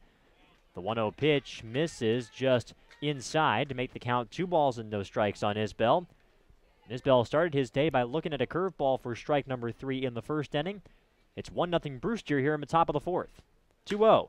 Is it high in the air toward right center? Costas on the run, moving to his right. He makes the play on the run to retire Isbell, out number 1 in this 4th inning. A terrific piece of hitting there by Isbell. Hit one right on the screws, but Costas able to track it down for the first out. If you're just joining us, Costas is indeed out in center today for Brewster. Hunter Bishop not in Jamie Shevchik's lineup. Darius Hill has taken his place in the order and will be out in left field, where Costas has made his home for much of this season. So here is the hero from yesterday, Carlos Cortez. And here comes the pitch to the left-handed hitter. It misses low to make the count 1 ball and no strikes on Cortez, who has a ground ball to shortstop to his name so far in this ball game. Tribuker takes a deep breath. Here comes the 1-0 pitch. It misses up and away to the lefty to make the count 2-0. Tribuker still has not allowed a hit in this ball game. Had a no-hitter through 5 the last time he faced this Whitey Red Sox team in his last start. That was at Red Wilson Field. Here comes the 2-0 pitch. It's hit high in the air toward right center field. Costas moving to his left. He's on the run. He's underneath it, and he makes the catch toward the warning track in right center for out number 2. We've seen a lot of balls in the air for YD. That's the 5th flyout that YD has registered here with 2 gone in the top of the 4th, but there are 2 away with nobody on. Yeah, Marty Costas just had to move in very similar ways, just to different sides of the field, and those could have very easily dropped in, as those were pretty hard hit balls by the Whitey Red Sox, as they're kind of stepping up their game. And Will Tribuker, though, looks pretty locked in. He's had a little command issues, but Pitch to the righty, Carter Ferris misses down and away. Yeah, Tribuker does have the one walk, allowed a runner to reach on an error as well. There was of a 2 base runners today for YD. Here comes the 1-0 pitch. It misses up high. So it's 2-0 on the righty Ferris, who grounded out to shortstop his first time to lead off the second inning. Ferris was 2 for 4 in yesterday's game, had a couple of runs batted in for YD. 2-0 pitch is in there for a strike at the knees to make the count 2-1. Of course, those ribbies included the game-tying single. Or excuse me, that was Isbell with the game-tying single in the bottom of the ninth for the Red Sox. What a heartbreaker for Brewster in that game one. 2-1 pitch misses down and in, skipped in the dirt, and was gloved by Mickey Gasper on the inner part of the plate toward the right-handed hitter. The count is 3-1. We're in the top of the fourth here at Stony Brook Field in Brewster. Whitecaps ahead 1-0, trailing in the series 1-0. 3-1 pitch misses inside for Tribuker's second walk of the game, and Ferris will reach. So now it's Alfonso Rivas' turn. Rivas, a lefty hitter out of Arizona, a Wildcat. And Carter Ferris does have a bit of speed over at first base, 3 out of 4 so far this year stealing bases, though to be fair, so does pretty much everybody on this YD team. Here comes the first pitch. It misses inside to the lefty Rivas on an opening fastball from Tribuker. Unable to get strike one on that heater. That's so important for him, for Will Tribuker. When he gets it, he really can take command for the rest of the at-bat, but has had trouble this season working out of difficult counts. Doesn't have a put-away pitch that can do that. 1-0 pitch gets away from Gasper. It's a wild pitch, and advancing to second base is Carter Ferris. That one bounced down and away. It looked like it ricocheted off of Gasper's knee or his chest protector or something and went high over his head. So Ferris advances on what I think will be scored a wild pitch, and so it's a runner on second now with the count 2-0 and 2 men out. And all of a sudden, YD is close to tying this ball game up. Still have not seen a hit from the Red Sox in this game, but they trail 1-0. And with Ferris on second, Rivas is ahead in the count 2-0. The pitch, cut on and missed. Fastball just a little bit too fast for him there, and the count is 2-1. On Rivas, who hit .276 in the regular season, really heated up toward the second half of the year after adjusting to the wood bat. 2-1 pitch is hit hard down the left field line. It lands fair for a base hit. Heading around third base is Carter Ferris. He will score. Darius Hill goes over to field, but the throw comes in, and it's cut off as it tries to go into second base. It's a ribby double for Alfonso Rivas, and this ball game is tied at 1. We've talked about this many times before, that Alfonso Rivas just seems to have the Whitecaps number, and that one just a hard hit ball that was really tailing towards the foul line, right in front of the foul line. That's where it dropped, and Darius Hill, that's a hard route for him to get there. So a stand-up double for Rivas, and now this is a tie game, exactly what Jamie Shevchuk did not want. He wants his team out to an early lead, so they got a lot of work to do offensively, and Tribuker's got to get this out right here. So here's the right fielder, Luke Miller, digging in from the right side. Rivas on second base, tied at 1 now, with 2 men out in the top of the fourth. The lefty Tribuker deals. It's hit hard right to the second baseman, Nick Dunn, who gloves it for out number 3. Luke Miller hit that one right on the screws, and Nick Dunn was right where he needed to be, pinching a bit towards second base on the play, and it helped against the pull hitter Luke Miller. And that retires the side, but YD has tied the game. They get 1 run on 1 hit, and they leave 1 runner on at the end of 3.5 innings of play, 1 apiece. You're listening to Brewster Whitecaps Baseball on the Whitecaps Radio Network.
Now, back to Brewster Whitecaps baseball. Here are Carter Wadeel and Maura Sheridan. We welcome you back to Stony Brook Field. We're tied at 1 as we start the bottom of the 4th inning. John Rooney still on the mound, lefty out of Hofstra. Starting off his 4th inning of work for YD, it's going to be Curry, Taylor, and Infante due up for the Whitecaps. And Michael Curry, the righty, stands in. The first pitch to the Georgia Bulldog is cut on and missed. Curry kind of realized as he started the swing that he was swinging at a breaking ball low and kind of half swung at it, but he did go around, so the count is 0-1. YD tied this game at 1 on an RBI double from Alfonso Rivas in the top of the 4th inning. Here comes the 0-1 pitch. It's grounded foul left side to make the count 0-2 on Michael Curry. So far for Curry today, he hit a high fly ball to center field his first time up in the 2nd inning, but it was brought down by Isbell out there in center. As Curry now asks home plate umpire Rick Del Vecchio for time, but doesn't move in the batter's box. And now he's ready for the 0-2 pitch. Here it comes. It misses way up and away to make the count 1-2. Did look like Rooney was trying to throw something outside there, but not that outside. A nice job by the catcher, Darren Trainer, to move his left hand, the glove hand, to go and grab that in the backhand. 1-2 pitch. Swing and a miss, strike 3. Blew a fastball by him, and Michael Curry is down on strikes. Back-to-back strikeouts going back to last inning for John Rooney. That time on the fastball. Got Costas on a curveball in the 3rd inning to finish that frame. And now it's Chandler Taylor's turn. Taylor had the first hit of the game for the Whitecaps. That was in the 2nd inning. Hit a hard ground ball that squeaked through with the right side. First pitch to him is a breaking ball dropped in there for a strike on the outer edge. And the count is 0-1 on the lefty slugger from Alabama. Rooney is ready. Here comes the 0-1 pitch. It's a broken back ground ball toward the left side. Kaiser, the shortstop, scoops it up and throws to first for the out. So 2 quick outs for John Rooney to start off the bottom of the 4th. And now it'll be Infante's turn. So far, Rooney has looked like he's gotten back into a groove. The Whitecaps got their run in the bottom of the 3rd inning. It was Mickey Gasper, who else, with a ribby single that scored A.J. Graffinino. Infante digging in now with the score 1-1, even here in the bottom of this 4th inning. We're in Game 2 of this first-round series. Whitecaps lost to YD yesterday. Infante fouls the first pitch he sees back to the screen and kind of stood there for a moment. It was a good pitch to hit over the plate. Second time we've seen Infante foul off a pitch that he thought he could have gotten a hold of. We saw it in his first at-bat as well. Went on to strike out in that plate appearance. One of 4 strikeout victims that John Rooney has induced in this ball game. And Rooney's going to ask Darren Trainer to go through the signs again. And now he's ready. Here comes the 0-1 pitch. Breaking ball in there for a called strike. That one started off up and just got down to the letters in the eyes of Rick Del Vecchio. So the count is 0-2 on Infante. And John Rooney is a strike away from a 1-2-3 bottom of the 4th inning here. Infante did not play yesterday. Zach Gahagan was the first baseman for Brewster. 0-2 pitch misses way up high on a fastball. And the count is 1-2. As we talked about a little bit at the start of the ball game, Maura, it looks like it's been kind of a role reversal from yesterday. Gahagan's available off the bench, and Infante will play first. 1-2 pitch is swung on and grounded foul. Just a little nubber in front of the plate that whacked off of something. So the count remains 1 ball and 2 strikes. Julian Infante got into quite a battle the first time he faced John Rooney. As I mentioned, had a foul ball that he thought he could hit, but also spoiled some tough pitches as well before finally swinging and missing for strike 3. 1-2 the count. We're tied at 1 in this ball game. We're in the bottom of inning number 4. The pitch. Swing and a miss, he got him. Beautiful breaking ball in the inner half from John Rooney to retire Julian Infante. His 2nd strikeout of the frame and his 5th of the ball game. And the Whitecaps go down 1-2-3 in the bottom of the 4th. At the end of 4 innings of play, we're tied at 1. You're listening to Brewster Whitecaps Baseball on the Whitecaps Radio Network.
Now, back to Brewster Whitecaps baseball. Here are Carter Waddell and Maura Sheridan. Visit Stars Restaurant at Chatham Bar Zim Resort and Spa for a world-class dining experience, a proud member of leading hotels of the world. We're starting the 5th inning here between Brewster and YD, and we are all even at 1 here in this ball game. Brewster trying to come back from the 1-0 deficit they fell into after the walk-off defeat in yesterday's game. YD a win away from moving on to the second round to face either Chatham or Orleans. And they will send up the bottom third of their order to start off this 5th inning. The first pitch is hit high in the air off the bat of Connor Kaiser. It's toward the right side of the infield, and Fonte, the first baseman, is underneath it, and he makes the catch, shading his eyes a bit, to retire Kaiser on the very first pitch. That's out number 1 of this 5th frame. Christian Koss will now dig in for the Red Sox. Koss was the first base runner of the game for YD. Drew a walk off of Will Tribuker. Still just 1 hit for YD. It was the RBI double by Alfonso Rivas that tied the score at 1, which is where we stand right now, 1 apiece in the top of the 5th. The pitch to the righty skips in front of the plate. So the count is 1 ball and no strikes on Christian Koss.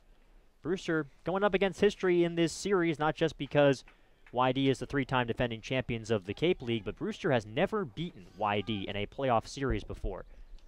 Here comes the 1-0 pitch. It's fouled away toward the right side, and the count is 1-1. When I say never beaten, I mean they never won a series. They have gotten a game off of YD. Most recently in 2006, they won the first game in the first round and then wound up dropping the next couple. Here comes the 1-1. It's way outside. Breaking ball slipped out of his hand. Gasper couldn't reach it. It clanked up against the chain link backstop here at Stony Brook Field. So it's 2 balls and 1 strike here on Christian Koss. Koss went 0 for 2 with a pair of strikeouts in game number 1 before being pulled for a replacement. As Scott Pickler is wont to do oftentimes. Wouldn't be surprised if we saw some defensive replacements later on in this ball game if the score stays tight.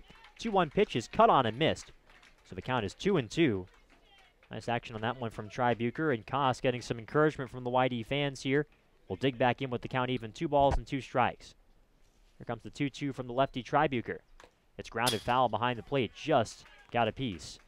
Did Christian Koss, had a big exhale on his follow-through, knew he just was able to stay in the at-bat. Koss out of UC Irvine, a rising sophomore originally from Riverside, California, graduate of Riverside North High. 2-2 pitch, cut on and miss for strike 3. Tribuker wins the battle and gets the first 2 in order in this 5th inning on the strikeout to Koss. Just the 2nd strikeout in this ball game for Will Tribuker in his 4 2/3 innings of work. And now the number 9 hitter, Darren Trainer, will dig in. Trainer from Lewis Clark State College. Took a medical redshirt this past season, but on the Cape has been very useful for Scott Pickler's club, especially for his defense behind the plate.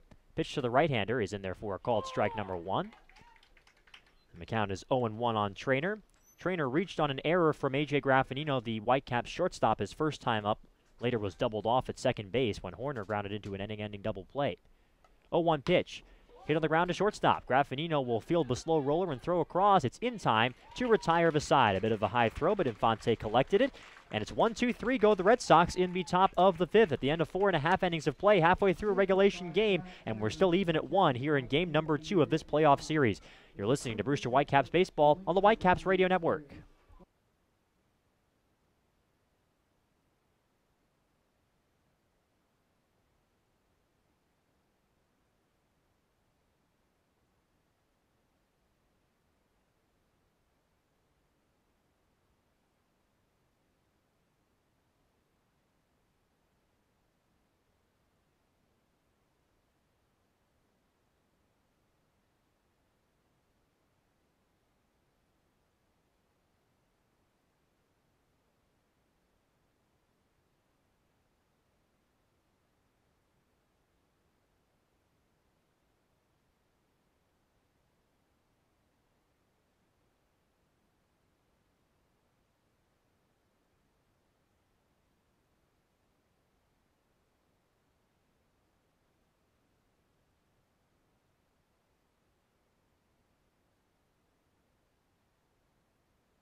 Now, back to Brewster Whitecaps baseball.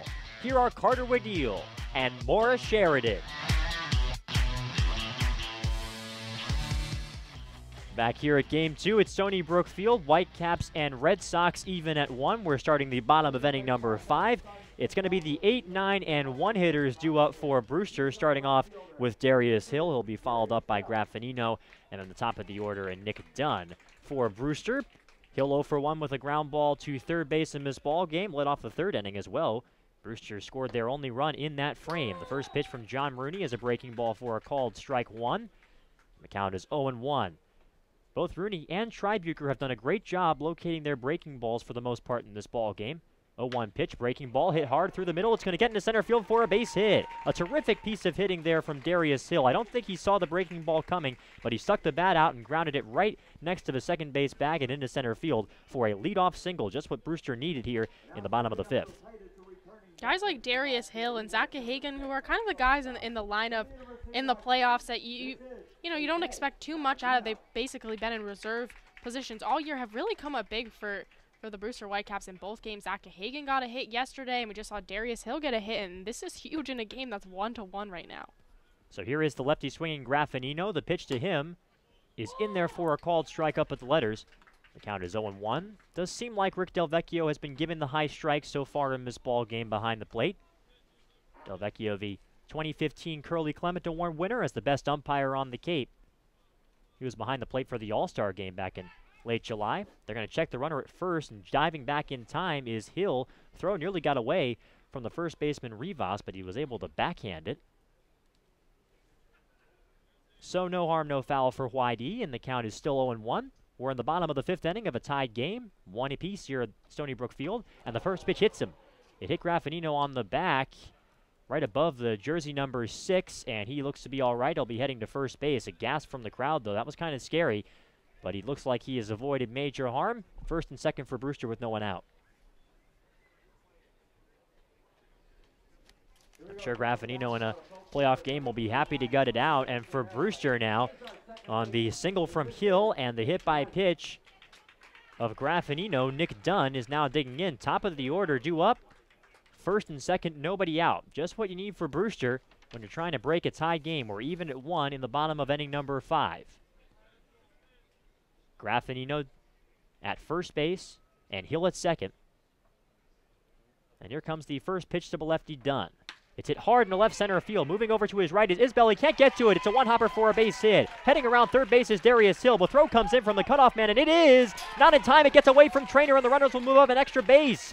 It's a ribby single for Nick Dunn. He advances to second on the throw, and the Whitecaps take the lead again. It's now 2-1 Brewster. Man, Nick Dunn has just come up in so many big positions for Brewster, but that is a huge hit right there. And then that play was almost very close. That throw basically beat Darius Hill coming home. It just kind of squirted by Darren Trainer. It just took a weird bounce off of home plate, but man, that was a great piece of hitting by Nick Dunn, who has, again, as I said, just really come up big in all these types of situations for Brewster this year. You wonder if they'll put an error on the board. They haven't yet. In any case, it's second and third, still nobody out for the Whitecaps, and the two-hitter Kyle Datris digs in from the right side. Datris waiting in. Rooney getting the sign from his catcher Trainer. Now comes set. Here comes the first pitch to Datris. It misses down and in and gets away from Trainer. It's a wild pitch. Graffinino charging in from third. He will get in there safely with the Whitecaps' third run. It's now 3-1 Brewster on a wild pitch. Dunn moves over to third. That was a very similar wild pitch from Rooney that we saw from Will Tribuker in terms of how it bounced, and then it hit the top of the netting, so just really impossible for Darren Trainer to really get that. But again, also two costly wild pitches in this game. That one on Rooney, obviously bringing in A.J. Graffinino and extending Brewster's lead. So the 1-0 to Datris is hit high in the air to center field. Heading back is Isbell, still going back toward the warning track. He makes an over-the-shoulder catch. Tagging from third base and scoring is Nick Dunn. It's a sacrifice fly, a very loud one for Kyle Datris, but the Whitecaps take a 4-1 lead here in the 5th. A terrific play from Isbell to get to that baseball, but it is a loud sac fly in the book. Datris with another ribby. It's 4-1 Caps. Brewster led the league in sac flies in the regular season. It's something for a team like Brewster that walks a lot, sets the table. It's something that Whitecaps often find themselves doing. Here's Mickey Gasper, takes a pitch high, so it's 1-0 on the switch hitter batting right. Gasper has an RBI in this ball game as well, a single in the third inning. 1-0 pitch in there for a called strike on the inside corner to make the count 1-1 on Mickey Gasper. Here comes the 1-1 pitch. It is in there for a called strike, 2 at the knees. Some enthusiastic support from the Whitey fans. Strong Whitey contingent in this ball game, and the first base side over by the visitors' dugout here in Brewster. They are making their voices heard. Here comes the 1-2 pitch. It's way up and away. It gets away from the catcher trainer. Nobody's on, so it won't matter, but it did get away as, again, Rooney looks like he's losing the handle just a little bit here for the Red Sox in this third inning. 3 runs in the 5th inning for Brewster here. It's now 4-1. Whitecaps on top. Here comes the 2-2 to Mickey Gasper. It's hit high in the air, a pop fly toward the right side of the infield, heading toward foul territory is the first baseman Rivas, and he's called off by the second baseman Horner, who makes the catch in foul ground. So Gasper is sent down on the pop fly, and now it's going to be Marty Costas' turn. Costas 0 for 2 so far today. I'm sure he'd be happy to get a hit on the score sheet for the Whitecaps, who once again have taken a lead early, just like they did yesterday. We're up 5-3 heading into the 9th of that ball game, a back-and-forth affair. Pitch to the righty, Costas is in there for a called strike on the inside corner. 0-1 is the count on Costas. Whitecaps trying to even this series up at a game apiece. They trail 1-0 right now. 0-1 pitch, swing and a miss. That one was up in the zone. Costas went after it. Came up empty. Count is 0-2 on Marty Costas, who has a line drive to center that was grabbed and a strikeout to his name. 0-2 pitch. Foul away, right side. So we'll do it again. Count no balls and 2 strikes.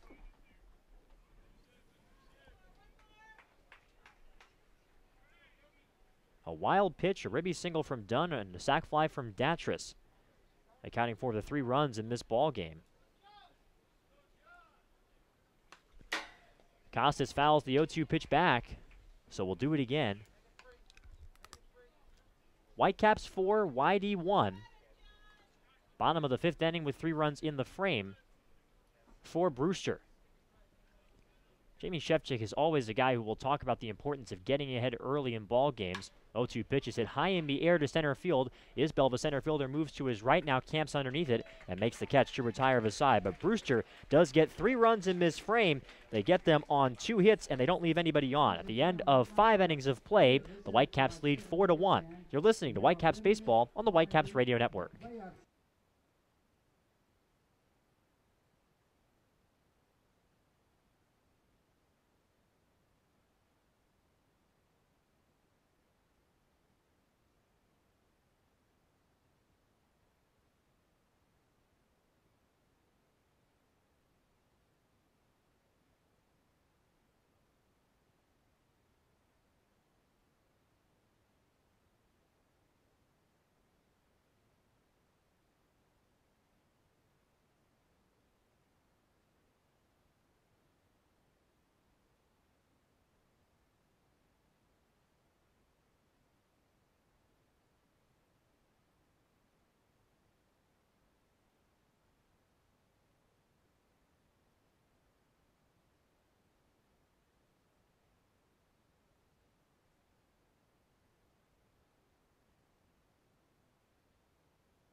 Cape Cod Healthcare is the leading provider of healthcare services for residents and visitors of Cape Cod, with 2 acute care hospitals and more than 450 physicians. For more information, please visit capecodhealth.org. Cape Cod Healthcare, expert physicians, quality hospitals, superior care. We welcome you back to Stony Brook Field. We're starting the top of the 6th inning, and the Whitecaps have jumped out to a 4-1 lead. Tribuker still on the mound for Brewster, and Nico Horner hits one hard to left field on the ground for a base hit. First pitch swinging, and Horner gets his first hit of the ball game, grounded out into a double play his first time up, but is able to, or his last time up, excuse me, is able to get the leadoff man on here.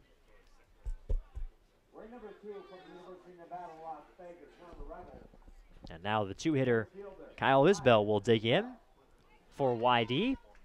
Isbell 0 for 2 on his day, like Horner was before he smacked that single. Whitecaps ahead 4-1, trailing in this series 1-0. Lefty to lefty matchup. The first pitch to Isbell is high and tight, misses. 1-0, little chin music there for the running Rebel. 1 ball, no strikes on Isbell, the rising junior from Fontana, California. Got off to a really hot start this season for YD. 1-0 pitch is lifted in the air out to left field. Darius Hill moving back a bit. He makes the catch, still backpedaling for out number 1. It'll send Horner back to first base. Didn't really sound like Isbell got all of that. Just stuck the bat out, but was able to lift it to where Darius Hill, the left fielder who was playing straight away, had to back up a few steps. But Isbell is retired, so that's out number 1 of the 6th. Carlos Cortez will now dig in for the YD Red Sox here. The lefty hitter had the biggest hit of the playoffs probably, that 3-run home run to win the game in game 1 for YD. First pitch misses. No, it's in there for a called strike on the inner half to Carlos Cortez to make the count 0-1. Cortez will step out of the box for a second and take a deep breath. 0-1 is the count on the South Carolina Gamecock. Tribuker staring in, waiting for the sign from Mickey Gasper. Now he gets it. Here comes the 0-1 pitch. Misses down and away to make the count 1-1. It's 4-1 Whitecaps, top of inning number 6. Carlos Cortez broke out of a 0 for 29 slump. He went 10 games without a hit before the very last game of the season, where he got a 4-hit game including a homer, and then kept it rolling in game 1 yesterday with that 3-run walk-off blast. Here's the 1-1 pitch. It misses up. Looks like Mickey Gasper was looking for something down and in, maybe crossed up perhaps. He'll go out and have a chat with Tribuker on the mound. That was a fastball up that Tribuker dealt, and a couple of words there from Gasper. He'll shake his head and head back behind the plate. 2-1 is the count on Carlos Cortez. Horner aboard first base is no stranger to testing the opposing pitcher's arm. He's tried to steal 22 times in the regular season. Successful 15 of those attempts. Yesterday was caught stealing once. The 2-1 pitch is hit high in the air toward right center field. Moving over is the right fielder Chandler Taylor, and he makes the catch for the second out. Well, if my counting is correct, that is the 9th pop fly of this game that Will Tribuker has caused for this YD team. Really, you know, they're getting contact, but they're all just pop flies, and Tribuker doing a great job on the mound today. It's really been a pitcher's duel. We just saw Rooney kind of collapse in the last inning, and Tribuker looks pretty solid out there. He did give up the first hit, but other than that, you know, he's very calm and collected out there. Here is Carter Ferris hitting from the right side. The pitch from Tribuker is hit hard. One-hopper Graffinino can't field it. It's off his glove, and it trickles into center field. Hustling around second base is Nico Horner. He'll get into third safely. We'll see how they score that, but it's first and third for YD with 2 men out. They are going to put that in the book as a hit. As Graffinino, that was a tough play for him. I mentioned earlier how the infield might be playing a little bit harder today than it has in past games for Brewster and YD here at this Stony Brook Field infield, and it was a tough one-hopper for Graffinino to field, so it is scored a single, first and third, and now Alfonso Rivas slotted into the 5 spot for Scott Pickler's team. Will dig in for YD with 2 men out and first and third. Mickey Gasper giving some signs to the infield. Gasper has been an emotional leader for this club. Always seems to be the guy that speaks up in big spots like this. Tribuker gets the sign he likes, now comes set. And here comes the first pitch to Rivas. It's in there for a called strike on the inner half, so the count is 0-1. The Whitecaps are ahead 4-1 in game 2 of this series. Got a 3-run bottom of the 5th. We're in the top of the 6th inning here at Stony Brook Field. Tribuker holds the set. Checks the runner at first and deals. Breaking ball in there for called strike number 2. Great reaction from the fans here. It's the great thing about being here on the Cape. Fans don't just react to the big home runs or the flashy plays, when someone makes a great breaking pitch with some late movement, you'll get some applause. 0-2 is the count with 2 men out. Tri Bucher a strike away from getting out of the jam. The pitch. Grounded foul, right side. That was the same pitch. Another breaking ball on the inner half, and Rivas just spoiled it, pushing it over toward the visitors' dugout on the first base side. So the count remains, no balls and 2 strikes. Tri Bucher staring in, gets the signal to play from Del Vecchio behind the plate. And now comes set. 0-2 pitch. Swing and a miss, he got him on a breaking ball. They're going to have to throw to first to complete the strikeout, but there was a runner on first. But they throw it over to first anyway, and that retires the side. Tri Bucher gives up a pair of hits in the 6th inning, but no runs to show for it for YD. No runs, 2 hits, and 2 left. At the end of 5.5 innings of play, it's Brewster 4, Red Sox 1. You're listening to Brewster Whitecaps Baseball on the Whitecaps Radio Network.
Welcome back to Brewster, Massachusetts. Brewster is ahead 4-1 here in this Game 2 of the first round playoff series between the Whitecaps and the YD Red Sox.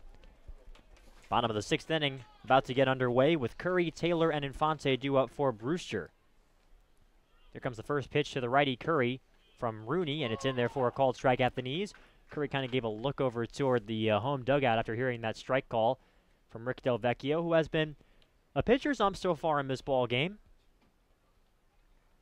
Waiting on an 0-1 pitch to Curry from Rooney. Here it comes, and it misses down and away to make the count 1-1. It'll be interesting to see how Rooney responds here in this frame. The first time he gave up a run in the 3rd, it was these 3 hitters due up in the next inning, and he sent him down in order. Here comes the 1-1 pitch. It skips in front of the catcher Trainer, so it's 2-1 now on Michael Curry. Rooney gave up 3 runs in the previous frame, the 5th. Nick Dunn had an RBI single. Then while Kyle Datris was at the plate, a wild pitch scored another run, and Datris hit a sac fly to make it a 3 spot. Curry fouls the next pitch off toward the Red Sox dugout on the first base side, so it's 2 balls and 2 strikes on the Georgia Bulldog. For Curry so far today, he had a high fly ball to center field in the 2nd, and then swung and missed at a fastball from John Rooney. His last time up for strike 3. 2-2 pitch. Hit high in the air, foul territory, right side. Rivas will give it a look, but the first baseman is going to run out of room, and that'll be a kid's souvenir toward the right side here at Stony Brook Field. Count even 2-2 still on Michael Curry.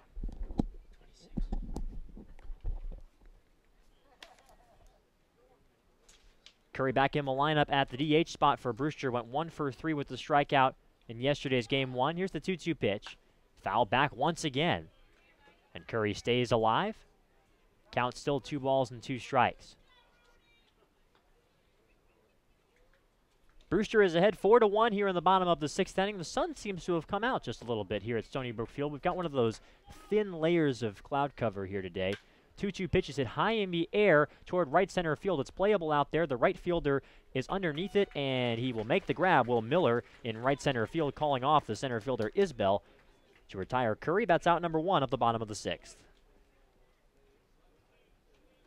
So Chandler Taylor will be due up for Brewster. Taylor has spent a lot of time at the 2 spot in the regular season and in the playoffs as well.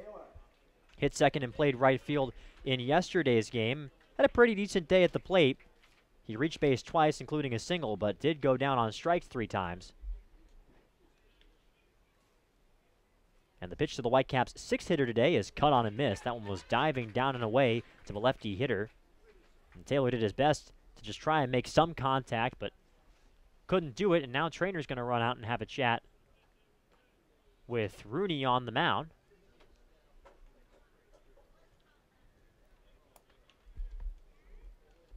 As Trainer will retreat. There's a bit of action out there in the Red Sox pen at the moment. Such a terrific bullpen for YD all that regular season. It makes it easier for them to shorten ball games, takes the pressure off of their starters. 0-1 pitch is cut on and missed. The same pitch just beat him twice. The breaking ball just kind of diving down and away. Rooney's got a fastball, a curveball, a change, and then a little slurvy breaking ball. And that's what's beaten Taylor a couple of times here. 0-2 pitch, misses outside. The count is 1-2. That one was way outside, as Trainer was able to glove it just in time. So the count, 1 ball and 2 strikes. Here comes the 1-2 offering. It misses down and away, so the count is 2-2 on Chandler Taylor. Taylor, a guy who can change the game with one swing at the bat. And one other thing that YD's bullpen can do for a ball game, and here comes the 2-2 pitch. It's hit high in the air behind the plate foul. It's going to get over everything and out of play, so it's still 2-2 on Chandler Taylor. One thing that the bullpen can do is it makes at-bats like this one for Taylor and innings like this for Brewster more important, because even though the Whitecaps have a 4-1 lead, the bullpen's not going to allow very many more runs as Taylor fouls off another pitch to keep the count at 2 balls and 2 strikes. The bullpen's going to do their best to keep that total at 4 for Brewster.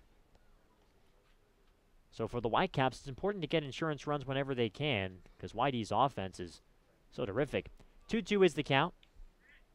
Rick Del Vecchio, the home plate ump, had gone out to hand deliver the ball to Rooney, just to give Trainer some more time, as I think that caught his foot, but Trainer was all right.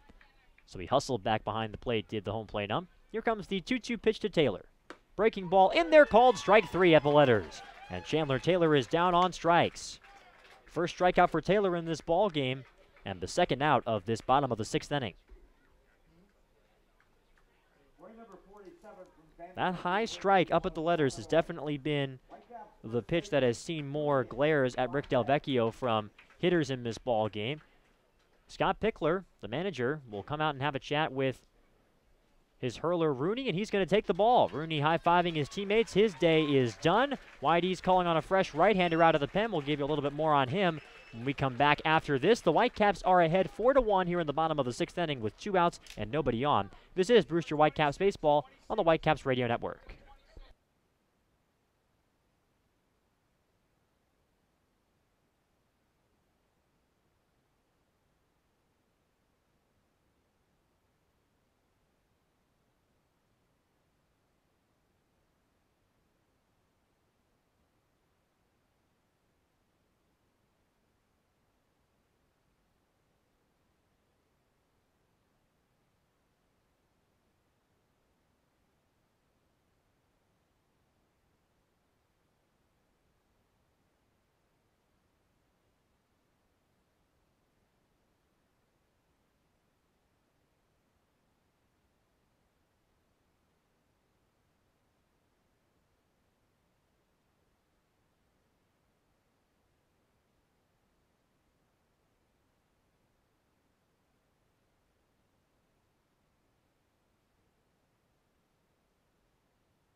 We welcome you back to Stony Brook Field. We're in the bottom of the fourth inning, or bottom of the sixth inning. We're in the bottom of the sixth inning here at Stony Brook Field. Welcome you back. It's 4-1 Whitecaps. The new pitcher is Brent Teller. He's making his Red Sox debut. Is the righty out of Sacred Heart. He spent most of this summer in the NECBL with the New Bedford Bay Sox, but making his first appearance for Scott Pickler's team. And he will face Julian Infante with 2 outs and no one on. The pitch to the righty misses down low. Teller was an NECBL All-Star with a 1.92 ERA this summer. That was the 3rd best ERA figure in the entire league. So certainly has the numbers to warrant a call up to the Cape. Here comes the 1-0 pitch. It misses up and in on a breaking ball to make the count 2-0 on Infante. Teller, one of a couple of NECBL players that YD brought in just before the playoffs began. Also brought in Edward House, 2 guys whose teams missed the playoffs in the NECBL and are coming out for some Cape League playoff action with YD. Here comes the 2-0 offering. A breaking ball in there for a called strike at the knees. Some serious 12-6 movement on that curveball from Teller. He's also got a fastball that will sit in the low 90s, and the count is 2-1 on Julian Infante, who so far today is 0 for 2 with a pair of Ks. 2-1 pitch, swing and a miss. Just foul tipped that one into the glove of trainer, says Rick Del Vecchio behind the plate. Another bender that fooled Infante, so it's 2-2 now. Whitecaps ahead 4-1, bottom of the 6th inning. 2 men out and nobody on, as Infante will take a couple extra moments before digging into the batter's box. Teller is already staring in and getting the sign, and now Infante does dig in, and here comes the 2-2 pitch. It misses inside, so the count is full on Infante. Teller is a rising junior from Miami, Florida, graduate of Palmetto High School in Miami. Was primarily a starter at Sacred Heart this spring. Here comes the 3-2 pitch. Swing and a miss, he got him. Another breaking ball, and Julian Infante has a hat trick in this ball game. 3 strikeouts to his name, and that one finishes up the 6th inning. So for the Whitecaps, they go down 1-2-3 in the bottom of inning number 6, but still hang on to a 4-1 lead here in Game 2. The Whitecaps ahead 4-1 on the Whitecaps Radio Network. Come on back.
Welcome back to Stony Brook Field. Will Tribuker is still on the mound for the Whitecaps, and it's Luke Miller who he'll face to start out this top of the 7th inning. Miller 0 for 2 on the day. For the Whitey Red Sox, his team down 4-1. Breaking ball from Will Tribuker, drops in for a strike. Counts 0-1 on Miller. Miller teammates with Pauly Milto and Jonathan Stever, 2 Whitecaps, as Tribuker misses outside. Count evens at 1. 3 of them teammates at Indiana. Miller out of Muncie, so didn't travel very far to get over to Bloomington.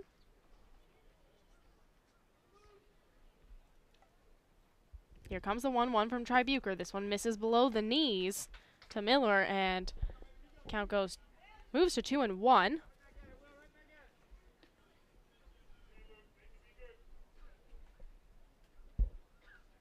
Here comes the 2-1, and that one's fouled high and away by Miller, who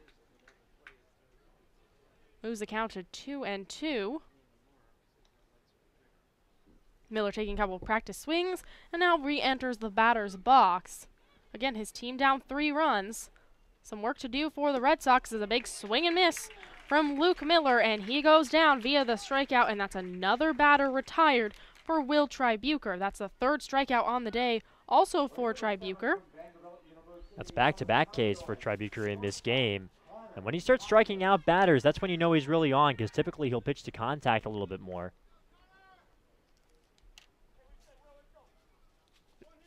Mickey Gasper giving Tribuker some encouragement on the mound. He is still going here. He's gone 6 1/3 so far. Still out there. We're in the top of the 7th as first pitch to Connor Kaiser misses inside. Counts now 1-0. Kaiser teammates with Julian Infante at Vanderbilt as he fouls off a pitch from Tribuker on the third base side. Counts now 1-1. He's one of 5 Commodores on the Cape this year. Another one, Steven Scott out of Orleans, having a great year for the Firebirds as the 1-1 from Tribuker again misses. Counts 2-1 on Connor Kaiser. Kaiser 0 for 2 on the day, as are a lot of the Whitey Red Sox, as he'll hit the 2-1 to A.J. Graffanino at short, dives, but isn't able to get up and make the play in time. So Connor Kaiser will reach first safely on an infield hit. Yeah, Connor Kaiser's got plenty of speed, and A.J. Graffanino knew it as soon as he came up with the baseball. Did a terrific play to get it, kicked up a bunch of dirt, but that was all he could do. And now it's going to be Nick Quintana up to bat. We've seen a bunch of changes for Scott Pickler's team. In past games, he does it quite a lot. And so now it's Nick Quintana batting for Christian Koss. Sure, we'll see some defensive changes as well for this Whitey Red Sox team. Quintana out of Arizona. As I mentioned earlier, teammates with Alfonso Rivas at Arizona as he fouls the first pitch he sees from Tribuker on the first base side. Counts 0-1 on Quintana. It's interesting because we saw Quintana come in as a pinch hitter in yesterday's game as well. Not for Koss, but Koss got removed from the game also. Kind of interesting considering the same pitchers on the mound here in Tribuker as it was in the first couple of innings. Here comes the 0-1. That misses outside. Counts 1-1. Again, runner on first. 1 out. Top of the 7th inning.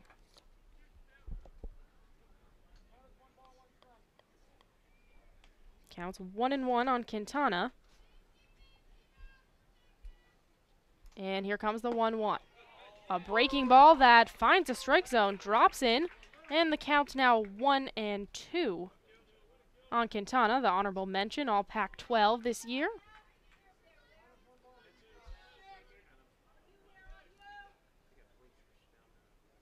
Tribuker staring in. Here comes the 1-2. That one misses way inside. Mickey Gasper had to jump to glove that one, but he does, and the count moves to 2-2. Connor Kaiser got on an infield hit, just hit it to A.J. Graffanino, who wasn't able to get up in time and make the throw. As the 2-2, a swing and a miss from Quintana in his first at-bat, goes down swinging, and Will Tribuker gets his 4th strikeout of the game and makes it 2 outs in the top of the 7th. Yeah, it was a great job by Tribuker to fool him with the breaking ball there. 3 strikeouts in his past 4 hitters. And now it's going to be Jake Slaughter replacing Darren Trainer in the lineup. Again, we'll see what this means defensively. We saw Slaughter come in last night's game in a pinch hitting situation. So this game very eerily similar to the one we saw last night and just how it's playing out. The Whitecaps have a lead. And we're late in the game as first pitch from Tribuker to Slaughter misses outside, counts 1-0.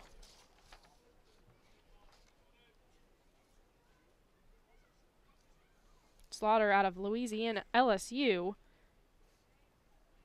as he'll hit one to Kyle Datris, a little chopper that Datris throws over to Julian Infante, and that will end the top of the 7th inning for the Whitecaps. No runs come through for the Whitey Red Sox. They get on a hit and leave that runner stranded.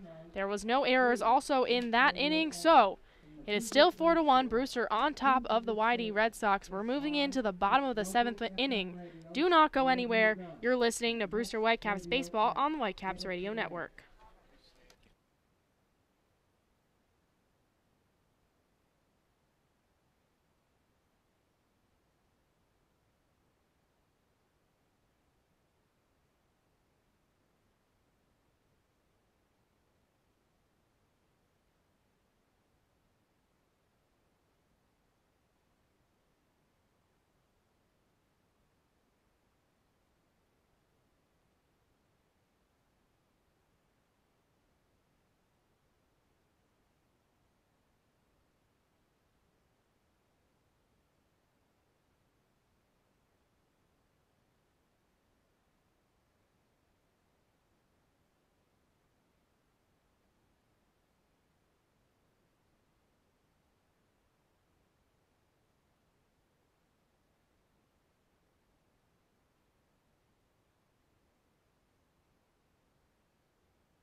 Welcome back to Stony Brook Field.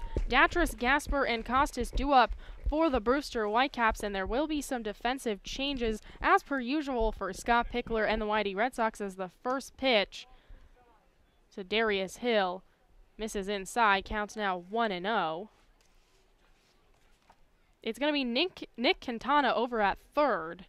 He'll replace Christian Koss in this game. He batted for Christian Koss. As the 1-0 to Darius Hill is an inside called strike, and the count's 1-1.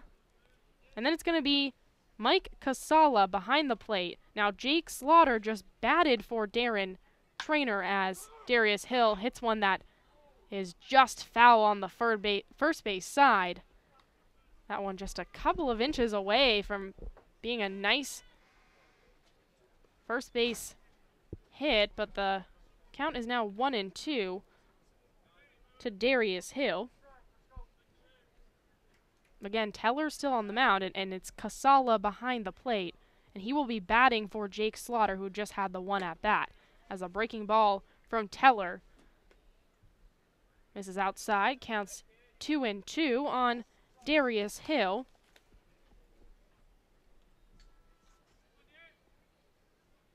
Teller staring in. Here comes the 2-2. That one again misses outside. Runs the count full. Darius Hill in his last at-bat in the 5th inning really ignited this Brewster offense. Got a single to start out, and he'll hit one high and into left center field, and moving is Kyle Isbell, who's able to make the grab on the run. So Darius Hill unable to reach for the second time in a row.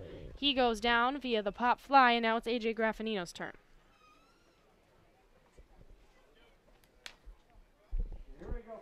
A.J. Graffinino in his last at-bat, he was hit by a pitch.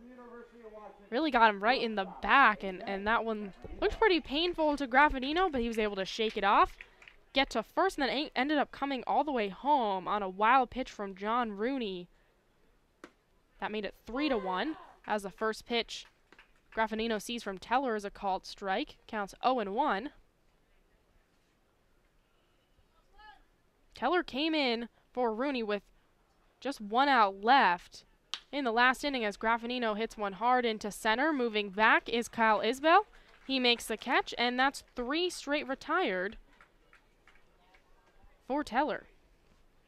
Boy, Graffinino really tattooed that baseball. We've seen terrific defense and terrific range by Isbell out in center field. We haven't seen any spectacular, Sports Center top 10 worthy plays out there, but he's done a great job of covering his ground, ceding ground to the corner outfielders when he needs to, and getting to baseballs. It's put kind of stymied this Brewster offense just a little bit.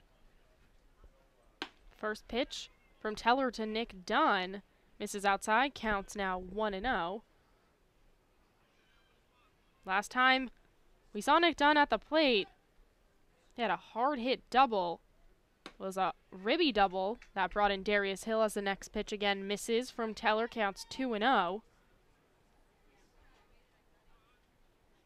Dunn in the leadoff spot for the Whitecaps. The 2-0. Misses outside. Counts now 3-0. And as I was talking about before, Teller replaced Rooney with just 1 out in the bottom of the 6th and was able to strike out Julian Infante as he misses inside, and that's the first base runner as Nick Dunn works a walk. And Brent Teller allows his first base runner so far on the mound. As there looks like it's going to be a quick conversation with Casala and the Whitey pitching coach on the mound right now, as it's Kyle Datras up to bat for Brewster. Datras also has an RBI on the day, had a sacrifice fly that brought in the last run we saw score for Brewster.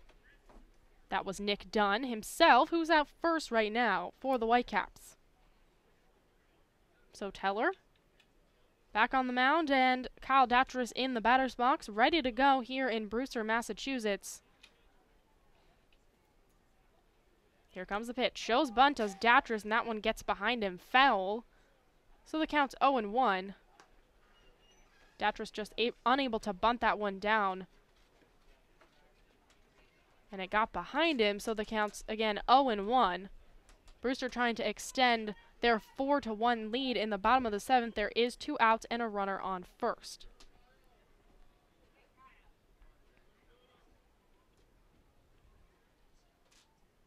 Here comes the 0-1. That one misses way outside. Nice grab there by Casalo to come out of his crouch to make that catch. So the count's 1-1 on Kyle Datras, who's 0-2 today. Remember, he had a sac fly. That was an RBI, but besides that, popped up to center and then got on a fielder's choice. As Teller checks up at Nick Dunn on first. We saw Nick Dunn yesterday get thrown out at first, just took too much of a lead, and Quezada was able to throw him out. So they're wary of Dunn on the base pass as a big swing and miss from Kyle Datras makes the count 1-2. I've been very impressed with the movement that we've seen from Brent Teller's breaking ball so far in this game. He's looked very poised on the mound and know when to use it. As you talked about, Teller's out of the NECBL, so this is his first game, a big kind of spot, a playoff game with a chance to move on for the Whitey Red Sox on the line, and that's your first game in the Cape League. So welcome to the Cape League, Brent Teller, as Kyle Datras fouls off the pitch from Teller on the first base side. Counts now 1-2. But so far, Teller's been great, and the problem with, having such a new guy on the mound is the Red Sox and the Whitecaps have faced off plenty this year.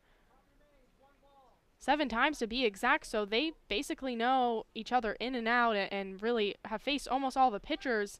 But when you bring a new guy in like Teller, it kind of messes up the scouting report as the 1-2 misses below the knees. Counts now 2-2 on Datras.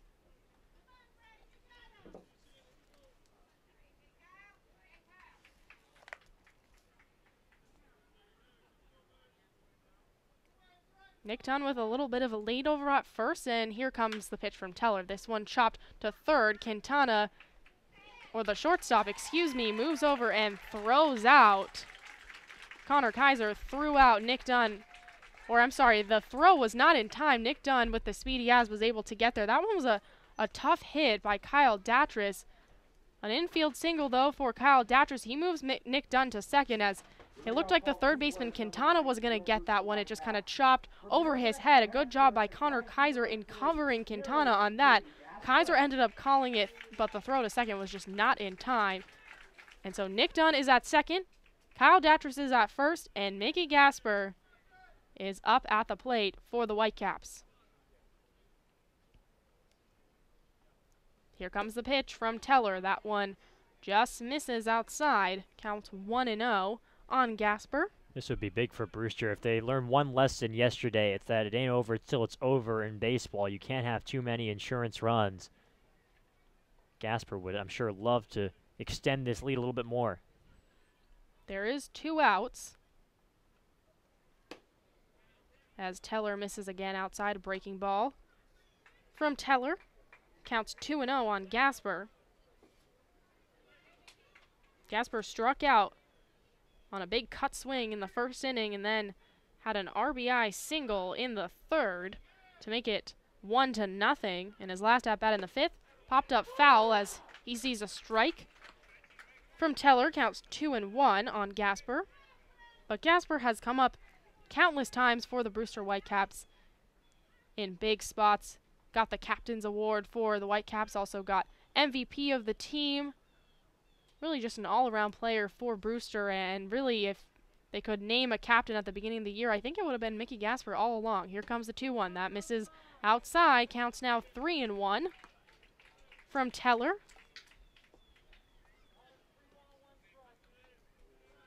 And you're right, Carter. This 4-1 lead is less than comfortable for the Brewster Whitecaps. They want to tack on as many runs as possible going into that 8 and 9 innings, because they do not want a situation like last night where there was a huge homer from Carlos Cortez. Obviously not the possibility of a walk-off homer for the YD Red Sox here at Stony Brook Field, but still a chance for the Red Sox to come back as next pitch misses outside and Mickey Gasper loads the bases, works the walk, and now it's Marty Costas up to bat. Well, walk, infield, single, walk isn't exactly the prototypical big rally in a playoff game, but I'm sure the Whitecaps will take it. This is the sort of thing that they're used to. Only 1 walk for Rooney in 5 2/3 innings of work for the YD starter, and now Brewster has started to key in a little bit on these pitches from Teller more, and now here's Marty Costas, who is no stranger to having a clutch base knock for the Whitecaps. Nick Dunn's at third, Kyle Datcher's at second, Mickey Gasper at first. Marty Costas at the plate. Brewster's up 4-1. Here comes the pitch from Teller. Breaking ball. Finds a strike zone. Counts 0-1 on Costas. Costas struggling a little bit today. 0 for 3. Had a nice hit line drive that Isbell was able to glove in the second inning and then struck out in the third and had a pop fly over to Isbell in center field in the 5th. Here comes 0-1. Big swing and a miss from Marty Costas, and Teller goes ahead in the count. 0-2. A big spot here for Brewster and Marty Costas. The base is loaded, but there is 2 outs. Michael Curry's on deck, also a guy capable of hard-hit baseballs. Here comes Teller staring in for the 0-2. And here it comes. That one way outside. Count 1-2 now on Costas.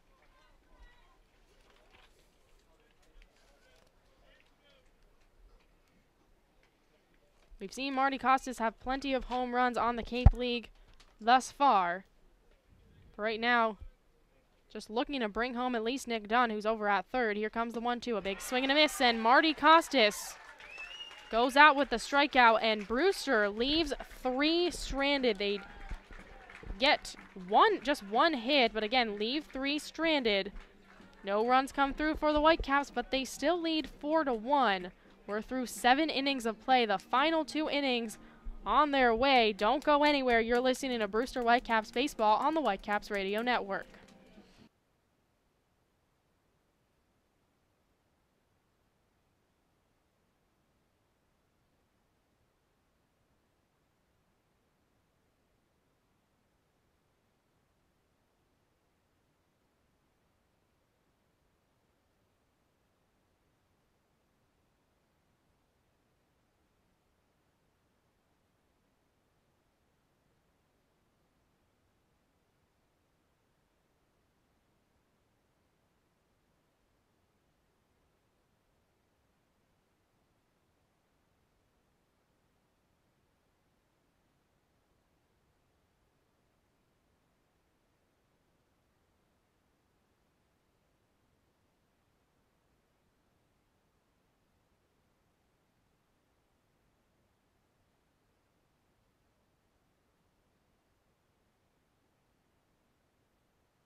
Welcome back to Stony Brook Field. We're in the top of the 8th inning, and there's some defensive changes to tell you about for the Brewster Whitecaps. Although it is still Will Tribuker on the mound. Again, top of the 8th, Will Tribuker still on the mound. Zach Hagan is over at first. He's going to be batting in the 8th spot for Darius Hill, who is out of this game, as Hunter Bishop is in center field. He's batting in the 7th spot. Julian Infante again out of this game as well, as the first pitch from Tribuker misses outside.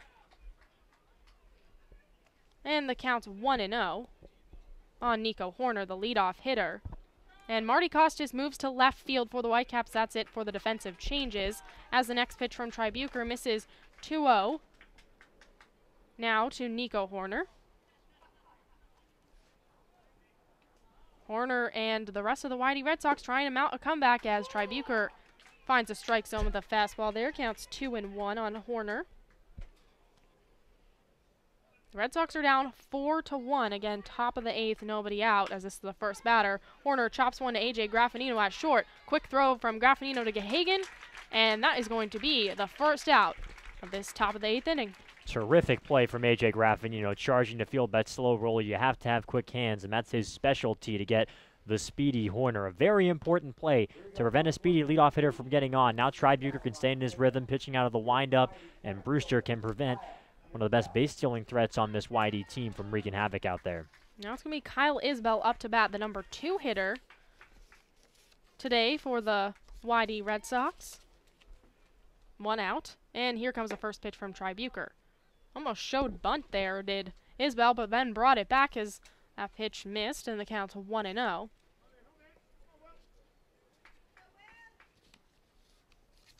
Isbell is 0 for 3 on the day, as once again shows bunt, is able to get a piece of it, but that one goes foul on the third base side.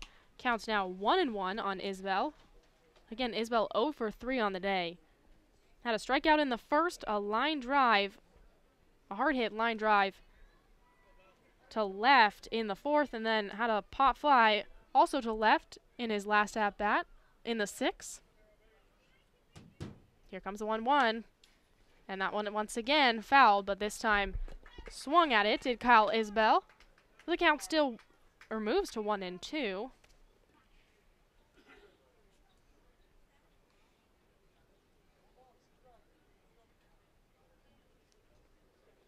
Staring in is Tribuker. Here comes the pitch.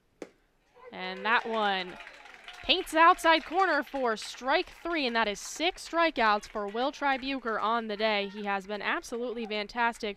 This is the top of the 8th inning, and he is still on the mound. Been on the mound since the very beginning of this game.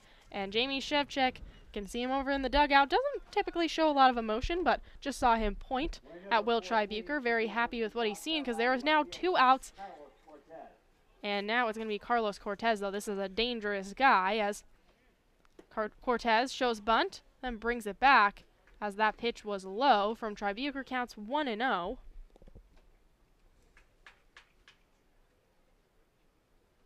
Cortez 0 for 3 on the day, struggling a little bit as the 1-0 misses outside. Counts now 2-0. But as we've seen with Cortez, and we saw it yesterday, he can turn it on whenever is necessary. He turned it on yesterday, hit a 3-run homer, a walk-off homer that gave Whitey the win. So he is a clutch player, and we have seen it in action. The 2-0. That one, a little bit of a check swing there from Cortez. And Rick Del Vecchio says he went on it. Counts 2-1. Tribuker staring in. The 2-1 finds a strike zone, moves the count to 2-2. Tribuker trying to get this final out for his team, as I see Joe Demers warming up for the Brewster Whitecaps. Assuming Demers is who Jamie Shevchuk will call upon to finish out this game. But Tribuker just trying to get this final out of the 8th inning, as a breaking ball hits Carlos Cortez right in the back, and Will Tribuker slams his hand into the glove, as he's very upset with that one. Just kind of lost handle of that breaking ball, and it looped in and hit Cortez in the back, and so that's a base runner for Carter Ferris, who is now up to bat.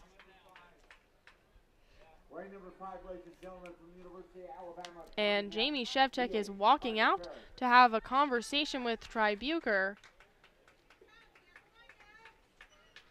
as we haven't seen a signal yet from Jamie Shevchik. And here comes Joe Demers, and that's going to do it for Will Tribuker. A truly outstanding performance from the Michigan Wolverine today. As here comes Joe Demers, and when we come back, we're going to have one more out, and then we're in the top of the 8th inning, and Will Tribuker is leaving now with just a bevy of applause from the Whitecaps cheering section. And when we come back, it's going to be Joe Demers, and he'll face the rest of the Whitey order. Stick with us. You're listening to Brewster Whitecaps Baseball on the Whitecaps Radio Network.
Welcome back to Stony Brook Field.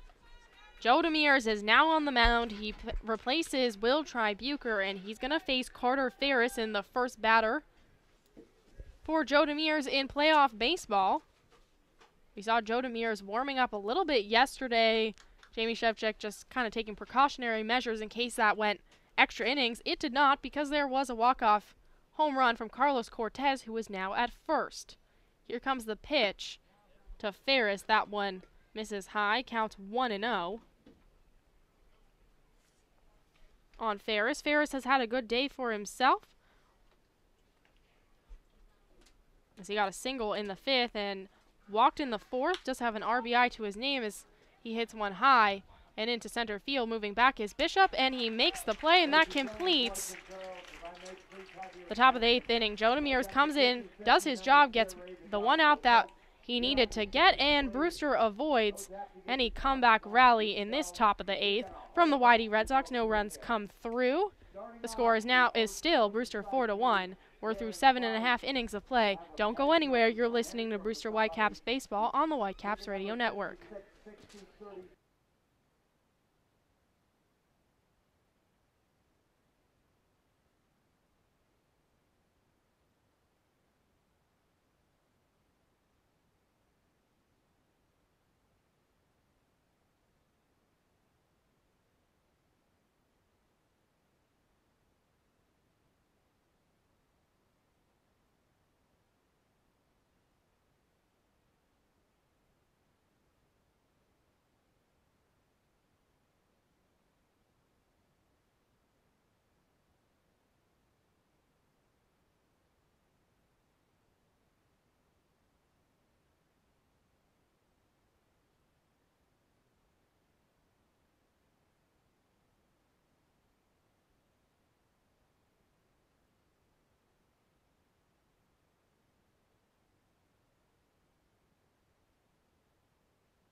Welcome back to Stony Brook Field. It's going to be Curry, Taylor, and Bishop due up as the first pitch from Teller, who's still on the mound. Misses to Michael Curry, counts still, or now 1-0. Michael Curry having a bit of a tough day, 0 for 3 on the day as the 1-0. Breaking ball misses inside, counts 2-0 on Curry. Curry did strike out in the 4th against Rooney. But again, Brent Teller on the mound as Teller misses outside and goes behind in the count 3-0. Teller staring in, trying to avoid another walk as the 3-0 misses outside and Michael Curry works a walk. That is going to be the 3rd walk the Brewster Whitecaps have worked against Teller so far today, and that kind of sparked what could have been a big 7th inning for the Whitecaps, but they left 3 runners stranded. And they are still up just 4-1, which is not a comfortable lead against the YD Red Sox. And it's going to be a pinch runner. It's going to be Connor Smith coming in for Michael Curry, as it seems like Jamie Shevchik wants this one bad. And Connor Smith has a lot of speed on the base paths. We've seen it this year. We've seen him outrun plenty of balls, and he is the guy in terms of who Jamie Shevchik turns in pinch running situations. And with Chandler Taylor up to bat, this is a big spot for the Whitecaps. They want to just build on this lead, really make it hard for the Red Sox to come back. Here comes the first pitch from Teller, misses below the knees, counts 1-0. Taylor started out well in this game in the 2nd inning, got a single, but then struggled as he grounded out in a 6-3 play in the 4th and struck out looking on a breaking ball in the 6th. Next pitch just above the knees on the outside corner to Chandler Taylor, counts 1-1.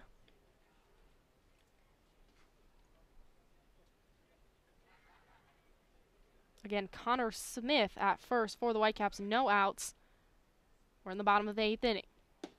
Breaking ball finds the outside corner once again to Chandler Taylor. Counts 1-2. Chandler Taylor shakes his head at the dugout. Doesn't quite like that call from Rick Del Vecchio, but he seems to be a pitcher's ump today.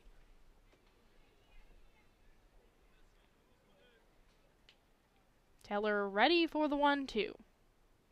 And here it comes. That one misses outside.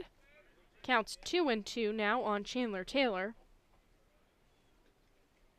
Taylor, the only outfielder for the Whitecaps that's in his original position right now, as Hunter Bishop, I mentioned, is in center field. And Marty Costas moves to left. Costas was in center field, and Darius Hill was in left. Here comes the 2-2. That one misses just outside and runs the count full on Chandler Taylor. That was another breaking ball, a very similar pitch to one we saw from Teller earlier in this at-bat. That was a called strike, but that one just misses according to Rick Del Vecchio. Here's the payoff pitch, runner going, and Connor Smith swipes second, or he doesn't swipe second because that is a ball there to Chandler Taylor. Connor Smith was on the move like he was going to swipe second, but it didn't matter because Chandler Taylor just worked a walk. So back-to-back walks for the Brewster Whitecaps. Runners on first and second, and Hunter Bishop up to bat for the first time today as the Pickler comes out to talk to Teller, and he brings the entire infield in for the Red Sox. No signal yet, so just a conversation, as here is the signal. And there will be a pitching change for the YD Red Sox. When we come back, we'll let you know who that is. Don't go anywhere. You're listening to Brewster Whitecaps Baseball on the Whitecaps Radio Network.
Welcome back to Stony Brook Field. There is indeed a pitching change for the YD Red Sox. Brent Teller's day is done, and it's Tanner Graham now on the mound. For the YD Red Sox, Graham has a 6.23 ERA so far in the Cape League, 17 and a third innings pitch, all in relief for the Red Sox, so this is his typical spot. He has allowed 26 hits, 16 runs, only 12 of those earned, walked 6, and struck out 14. Those are his Cape League stats, and he'll have to face Hunter Bishop with runners on first and second. It's going to be Chandler Taylor at first, who just worked a walk, and then Connor Smith at second, who came into pinch run as Hunter Bishop shows bunt and pops one foul into the netting behind him. Counts 0-1 on Bishop. We sure have seen a lot of Hunter Bishop's drag bunt attempts recently. Saw a few in the last couple of games of this series. He was doing drag bunt style when they were practicing their bunts before the game in BP. Seemed like he had it geared up for that moment, but we'll have to swing away or try again with 0-1 perhaps. Staring in is Graham. Looks over at Smith at second, and here comes the 0-1. Breaking ball, misses outside, counts 1-1. Now on Bishop, this is his first at-bat as he replaces Julian Infante in the batting order. However, it is Zach Gahagan who replaces Infante at first. Hill replaces Marty Costas in center field, who moves to left field, and Darius Hill is out of the game.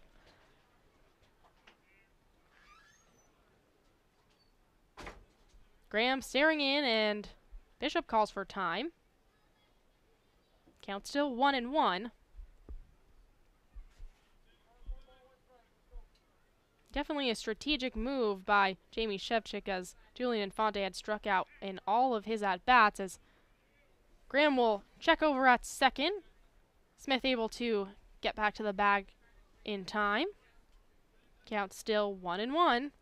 And as I mentioned, Smith came in for Curry, who worked a walk to start out this inning. We're in the bottom of the 8th. There is no outs, and Brewster leads 4-1. The 1-1. Breaking ball that again misses outside, counts 2-1. A tough spot here for Graham to come in relief. He's out of UAB. One of a couple Blazers that we've seen here on the Cape. Graham getting some words of encouragement from the YD fans here. There's quite a few. As the 2-1 misses below the knees, counts now 3-1. There's quite a few fans here in general. This is probably the most packed I've seen Stony Brook Field. Behind us on the hill, there is a lot of fans stationed there to get a great view.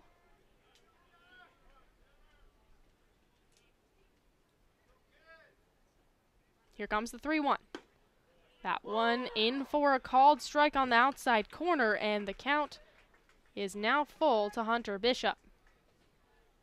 Bishop had a bit of a tough day yesterday, trying to make up for that in that game, as it looks like it's going to be Connor Kaiser coming in to have a quick conversation. He's at shortstop, and he's going to talk to Graham quickly and then run back to his typical spot.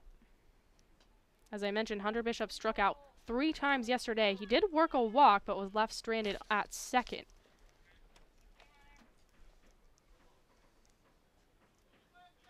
Waiting on the payoff pitch. Graham taking his time, and he will look back at Smith. He's very wary of Connor Smith on the base paths. When Chandler Taylor worked the walk, Smith was going regardless, and he has a lot of speed out there. Again, that's why he's in to pinch run for Michael Curry. Here comes the payoff pitch. This one fouled by Bishop into the netting behind him, and we'll do it again. Brewster just trying to hang on and prolong their season one more day. This is a part of what could potentially be a 3-game series, but if they lose tonight, YD moves on to the second round. And Brewster does not want that. They want to keep playing Coach Jamie Shevchik, and the Whitecaps want to make it to the second round for the first time in 17 years as Bishop fouls one on the first base side.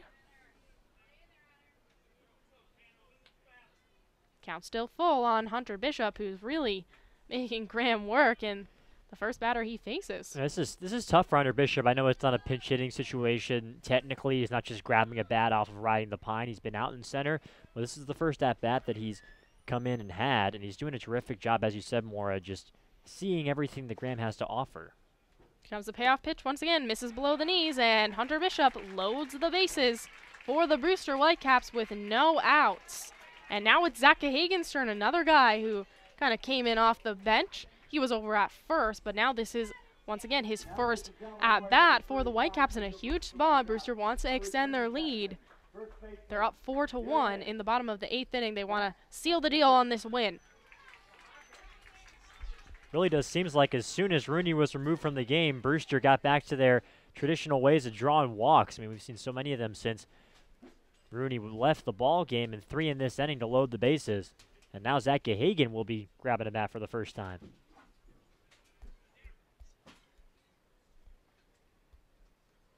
First pitch to Gahagan. Misses outside, counts 1-0 on Gahagan. And there's a lot of speed on the base pass. Yes, the bases are loaded, but really just a wild pitch away from another Brewster run, as Connor Smith has a ton of speed. Chandler Taylor's a good base runner, and so is Hunter Bishop. So exactly the situation that Graham probably did not want to be in, as next pitch finds inside corner, counts 1-1 to Gahagan. Zach Gahagan has been playing very well for the Brewster Whitecaps. Got on 3 times yesterday. Hit a single, got on a fielder's choice, which he ended up coming home to score. After that fielder's choice, also worked a walk in the 6th inning, so really a good day for Zach Gahagan. And here comes the 1-1. That one misses outside. Counts 2-1. And with the infield in here, it's going to be very important that Connor Smith breaks from third quickly on a ground ball. I'm sure YD would love to get the force at home and maybe double off Gahagan at first if that's possible. Because YD really, from Scott Pickler's perspective, needs to keep this deficit at 3 runs. 2 balls, 1 strike. Zach Gahagan up to bat. Here comes the pitch from Graham. That one misses inside. Counts now 3-1 on Zach Gahagan.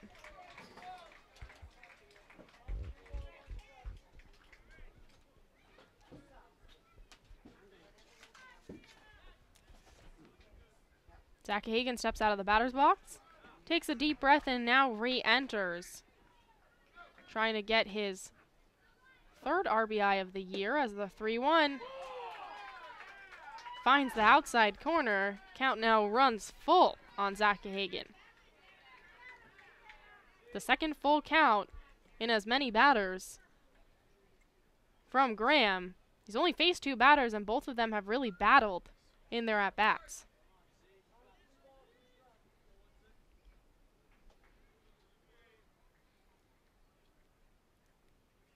Graham shakes off a couple of calls from Casala behind the plate, and Gahagan calls time. Gahagan perhaps playing a little bit of mind games with Graham, and now he's back in the batter's box, and again, the count is full. Here comes the payoff pitch, a swing and a miss from Gahagan. He got him.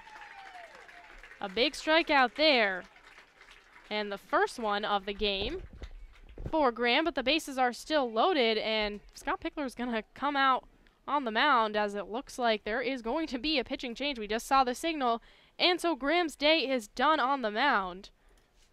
The new pitcher will face AJ Graffinino with the bases loaded. Don't go anywhere. You're listening to Brewster Whitecaps Baseball on the Whitecaps Radio Network.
There's a pitching change for Whitey. It's going to be Carl Blum on the mound. He'll face AJ Graffinino with the bases loaded. Hunter Bishop, Chandler Taylor, and Connor Smith all on. Bishop at first, Taylor at second, Smith at third. There's just one out, as we saw Zach Hagan just strike out in the last batter that Tanner Graham faced. Here comes the first pitch, and that one just misses below the knees of AJ Graffinino. Counts 1-0.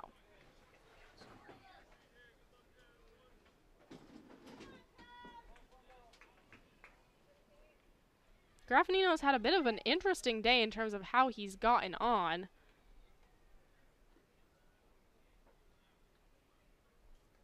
As here comes the 1-0. That one again misses below the knees, counts 2-0. He got on a single in the third, which was really a tough play. It was a really low or softly hit ball to Nico Horner at second. That one was scored a single, and then he got hit by a pitch and then ended up coming home in the fifth. And then his last at bat got out on a pop fly in the seventh inning to center field. We're in the bottom of the eighth as next pitch to Graffinino finds the outside corner, counts 2-1 on Graffinino. Carl Blum will be going to Duke University next year. Right now with the Whitey Red Sox. Did play at Rutgers, but will be doing his grad year at Duke. Here comes the 2-1. That one misses outside. Count moves to 3-1 on Graffinino. Brewster leads 4-1. We're in the bottom of the eighth. Both teams have a lot on the line in this game. Whitey is trying to move on to the second round. Brewster is trying to hang on to their season.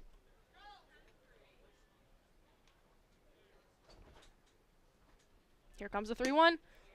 And that's on the outside corner, and AJ Graffinino works a bases-loaded walk. So Connor Smith will come in and score, and is now 5-1 as Connor Smith tags home base. And the bases are still loaded. AJ Graffinino at first now. Hunter Bishop at second, and Chandler Taylor at third, and now it's Nick Dunn up to bat. We have seen 4 walks in this inning alone for the Brewster Whitecaps, who against John Rooney had just 2. So really a total change in kind of game for the Brewster Whitecaps. They've been able to kind of have a lot of plate discipline against the relief pitchers for the Red Sox. And it's paid off as we just saw a run score as Blum finds outside corner. Counts 0-1 on Nick Dunn. Dunn's had a great day for himself, worked 2 walks and also has a double, an RBI double, and came home in the 5th, so a big 5th inning for Nick Dunn. Here comes the pitch from Blum. That one misses outside, counts 1-1 on the Maryland Terrapin.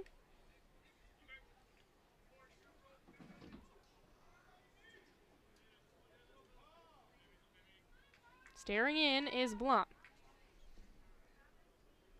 Again, bases are loaded for the Whitey Red Sox relief pitcher. Here comes the 1-1, and that one misses below the knees, counts 2-1.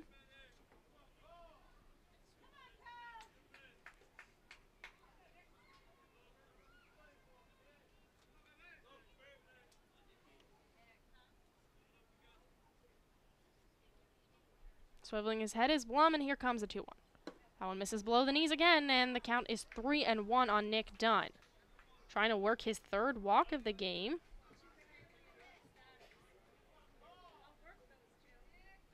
This is reminding me a little bit of what we saw in that crazy game against Harwich, that 11-10 come from behind win for Brewster, where they just kept drawing walk after walk after walk to get back into a game. Now they're extending a lead. Here comes 3-1. This one hit high in the air towards left center. Moving in is Carlos Cortez. He makes the grab, and Chandler Taylor is on his way home, and he will get there. So Nick Dunn, with a sacrifice fly, scores Chandler Taylor, and Brewster now takes a 6-1 lead. They're widening the gap here at Stony Brook Field, And there is runners still on first and second, as we didn't see any movement there. And there is 2 outs for Kyle Datris.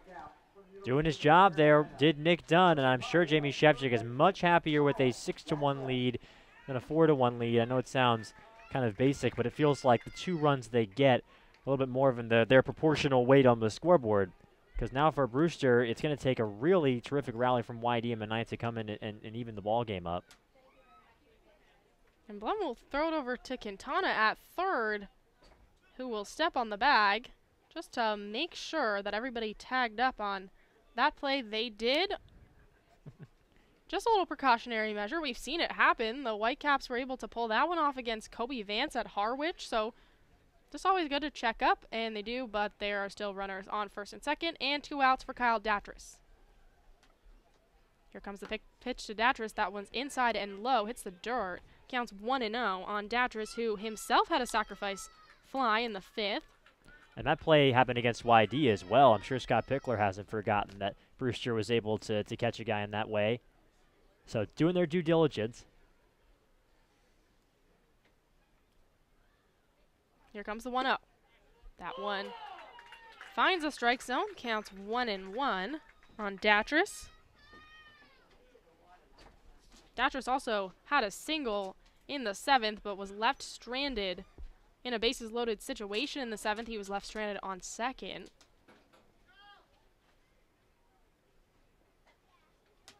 Blum just trying to get out of this inning. And Kyle Datris will call for time. There's still a bunch of speedy base runners for the Whitecaps, as it's Hunter Bishop on second and AJ Graffinino on first. So the YD defense very wary of that right now. Here comes the 1-1. That one misses below the knees. Counts 2-1 on Kyle Datris. YD fans don't quite like that call, but Rick Del Vecchio says it was below Kyle Datris' knees. Mickey Gasper on deck for the Whitecaps. There is 2 outs, though, for Brewster, just trying to hold on or extend this 6-1 lead, as next pitch misses outside, and Kyle Datris goes ahead in the count 3-1. Blum just needs to be more aggressive right now and start attacking these hitters. I get that this is the 2, 3, and 4 hitters in the Whitecaps lineup, but he's got to start giving us some contact. Here comes the 3-1. That one hit to shortstop Connor Kaiser with the throw over to second, forces AJ Graffinino out, and that will do it for the bottom of the 8th. Brewster, though, they do score 2 runs, and they make this a 6-1 game. They do it on no hits. They just work a bunch of walks. Brewster doing what they do best. Again, extending their lead 5 runs. We're through 8 innings of play, potentially the last inning on hand for the Whitecaps. Do not go anywhere. You're listening to Brewster Whitecaps Baseball on the Whitecaps Radio Network.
Now, back to Brewster Whitecaps Baseball.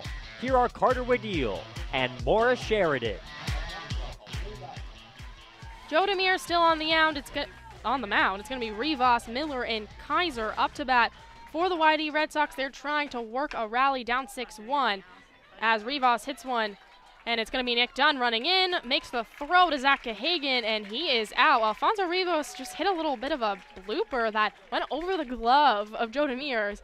Charging in was Nick Dunn, who was able to make the play over to Gahagan, and that's going to do it. A quick first out. The Brewster Whitecaps only need 2 more, and now it's going to be Luke Miller. And that was a very big out for Joe Demers. Alfonso Rivas we've talked about this so many times, but he has truly been an issue for the Brewster Whitecaps all year. As he already had a double on the day, doesn't matter because potentially his day is done. And it's Luke Miller up to bat, who is 0 for 3 on the day. Here comes a pitch from Demers, a breaking ball that misses inside. Counts 1-0 on Miller.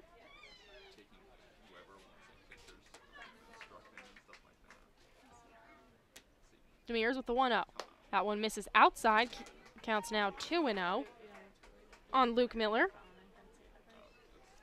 We just saw Brewster make this a 6-1 game. They scored 2 runs in the bottom of the 8th inning as the 2-0 finds a strike zone on the outside corner. Counts 2-1 on Miller.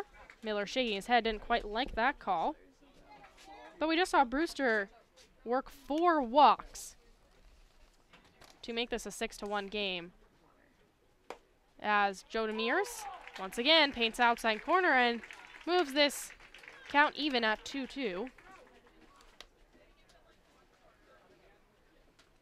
Demers takes a deep breath, and here comes the 2-2. That one misses upstairs, and the count runs full.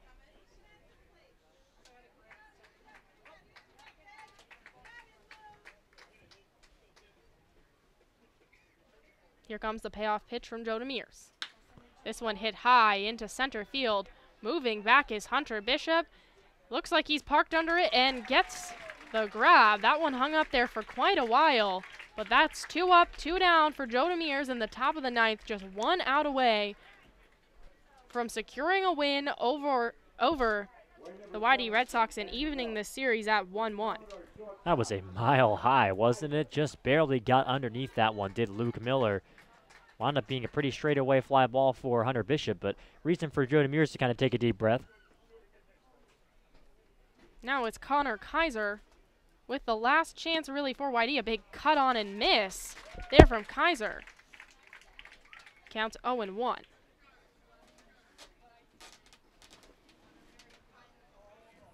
Kaiser digging in once again. And here comes the 0-1. Fastball. Misses just a tad outside. Counts 1-1.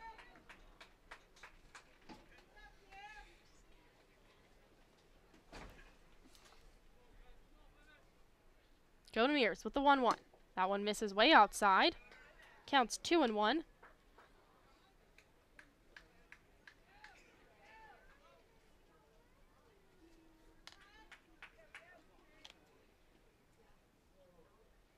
Demers ready for the 2-1. Here it comes. This one hit high into left field. Moving is Marty Costas and Hunter Bishop. Hunter Bishop camps under it, and that will do it. The Brewster Whitecaps stay alive. They take a big victory over the YD Red Sox 6-1. And it was really Whitecaps all around. Did an outstanding job. Will Tribuker on the mound was absolutely outstanding. He's really going to be the story of this game, I believe, Carter. Yeah, Will Tribuker, I totally agree, is the man of the match, if you will, for Brewster in this ball game. Was Jamie Shevchik asked a lot of him to go out in this ball game. This is a team that we know has a weak bullpen. It's the way that Jamie Shevchik has managed all season. And for a guy like Will Tribuker, who was a bullpen kind of a workhorse guy at Michigan, to come out and throw 7 2/3 solid innings, only giving up 1 run, to come in and answer the call today in a playoff game, it's a huge performance for him. And now Brewster's going to have a pretty full bullpen ready to go. I mean, Sam Bordner would presumably be okay to go for the deciding Game 3 tomorrow. It's going to be exciting tomorrow at 4 o'clock. We'll have a pregame or a postgame show on its way, so don't go anywhere. We'll have the player of the game. We'll have an interview with Coach Jamie Shevchik. This Whitecaps team looks very relieved, very happy that their season is not over. Again, they take a 6-1 victory over YD, even the series at 1-1. Do not go anywhere. A Whitecaps pregame, postgame show on its way. Don't go anywhere. The Whitecaps postgame show is coming up right after this. That was huge for us. It's huge for the momentum going into tomorrow. Only on the Brewster Whitecaps Radio Network.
Welcome back to Stony Brook Field, and it was a truly outstanding performance by the man that Aiden has on the sidelines. Aiden, take it away. Thanks, Maura. Here with Will Tribuker. Will, 7 2/3 innings of just one-run ball today in an elimination game. What was the mindset going out there on the mound? Yeah, I mean, we took it hard yesterday, but our team as a whole came back today pretty well. Defense made some really good plays behind us. Offensively, we did really well, scored a couple runs, and I was lucky to just keep us there. You seem to have a lot of success against these YD Red Sox. Your last outing to start at their place, you pitched very well. What is it about these guys? A lot of people seem to have trouble against them, not you. Yeah, I don't know. I think I've been working really well with Mickey recently. Today and last time I pitched against him, me and him have got some pretty good chemistry. And this team has a lot of guys who could have been, the number 2, number 3 starter. There are a lot of pitchers who have gone away, and it seems to be, next guy up. How much confidence does it give to you knowing that Coach Shevchik in a do-or-die game gave the ball to you? Yeah, it feels good. Really, I think as a whole, our team trusts everyone. I don't think there's any pitcher that wouldn't have done well today. I think every pitcher is just as good as the next, and it feels good to hopefully play again tomorrow. All right, thanks, and congrats on the win, Will. Thanks so much, Aiden, and truly a great performance. I know we talked about it before the break. Will Tribuker only allowed 1 run against this YD Red Sox team that has a pretty great offense, and Brewster's offense themselves also stepping up and kind of backing Will Tribuker, as we saw Nick Dunn get 2 RBIs, Kyle Jatris added 1, Mickey Gasper had 1, AJ Graffinino, but Brewster only had 5 hits in this game, but they did work 7 walks, or 6 hits, excuse me. They did work 7 walks in this game and only struck out 5 times, but really it seemed like that all happened at the sort of tail end of the game, as John Rooney only had 2 walks against the Whitecaps. They were able to work 5 more against the YD relief team. Yeah, it was terrific for Brewster. You talked about how it was interesting about Brewster. I mean, only 1 walk allowed with Rooney on the mound. And for the Whitecaps, this consistency up and down the lineup, I mean, this is something that we've been seeing since even that ball game in Harwich, the next to last game before the end of the regular season. This is 4 straight games now where we've seen consistent production up and down the lineup for Brewster. And for Jamie Shevchik, that has to be the biggest positive takeaway besides Will Tribuker in this ball game, is that it seems like finally this offense that has been so inconsistent this season may be turning into an offense that he can count on. And tomorrow we're thinking it's going to be Paulie Milto on the mound. Joe Mulletier is also possible. We're not exactly sure, but what would you say the biggest thing that the starting pitcher has to do against this YD team in order to secure a victory? Well, to be efficient. If it becomes a battle of the bullpens, Brewster is really going to be in a tough spot. YD's bullpen is one of the best strengths of their team, and Brewster's been trying to work around all the different pitchers they've lost over the course of a year. So for whoever's on the hill, it's to get innings, get clean innings, and work efficiently, I think would be rule number 1.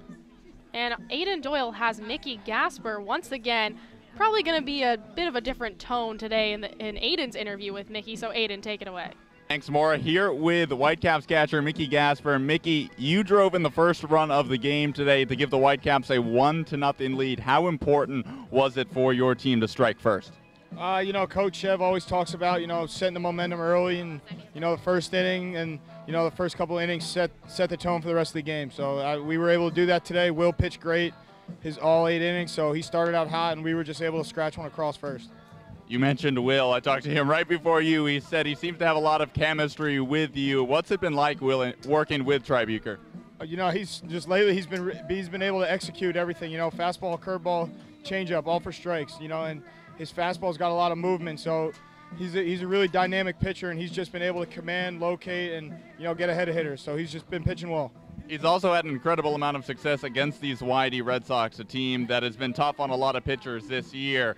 His last start was against these Red Sox at their place. He was fantastic. How much did you guys learn from that one, and how much did that go into your game plan to attack them today? A ton. Me, Will, and Straub, we were talking all week, so we knew we were going to be ready for this game, and we knew how to attack these guys. So we stuck to the game plan, and Will was able to execute. It was fun to watch.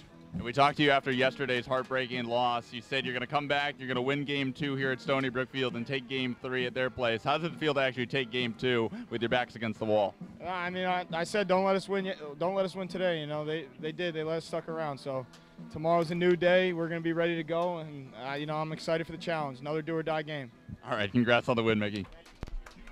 And as Mickey Gasper said, the YD Red Sox let the Brewster Whitecaps stick around. And now this series is tied at 1, and it really is do or die for both teams tomorrow. And the YD Red Sox came into this series very confident, and so did the Brewster Whitecaps. So this should be a very interesting matchup tomorrow. We've seen, I know today the score was 6-1. It didn't feel like that the entire game because we know the comeback or the ability that the YD Red Sox have to come back. So I know you're not Jamie Shevchik, but what's the game plan going into tomorrow for the Whitecaps? Well, the game plan is to keep getting on base consistently from the top of the lineup to the bottom, and I think that's the way Jamie Shevchik is probably going to structure his lineup again, and just to make sure that pitchers are able to throw strikes and don't get into too many jams. You're right, more of it. This game, it felt a lot closer than the final score wound up indicating, and I'm sure Jamie Shevchik knows that.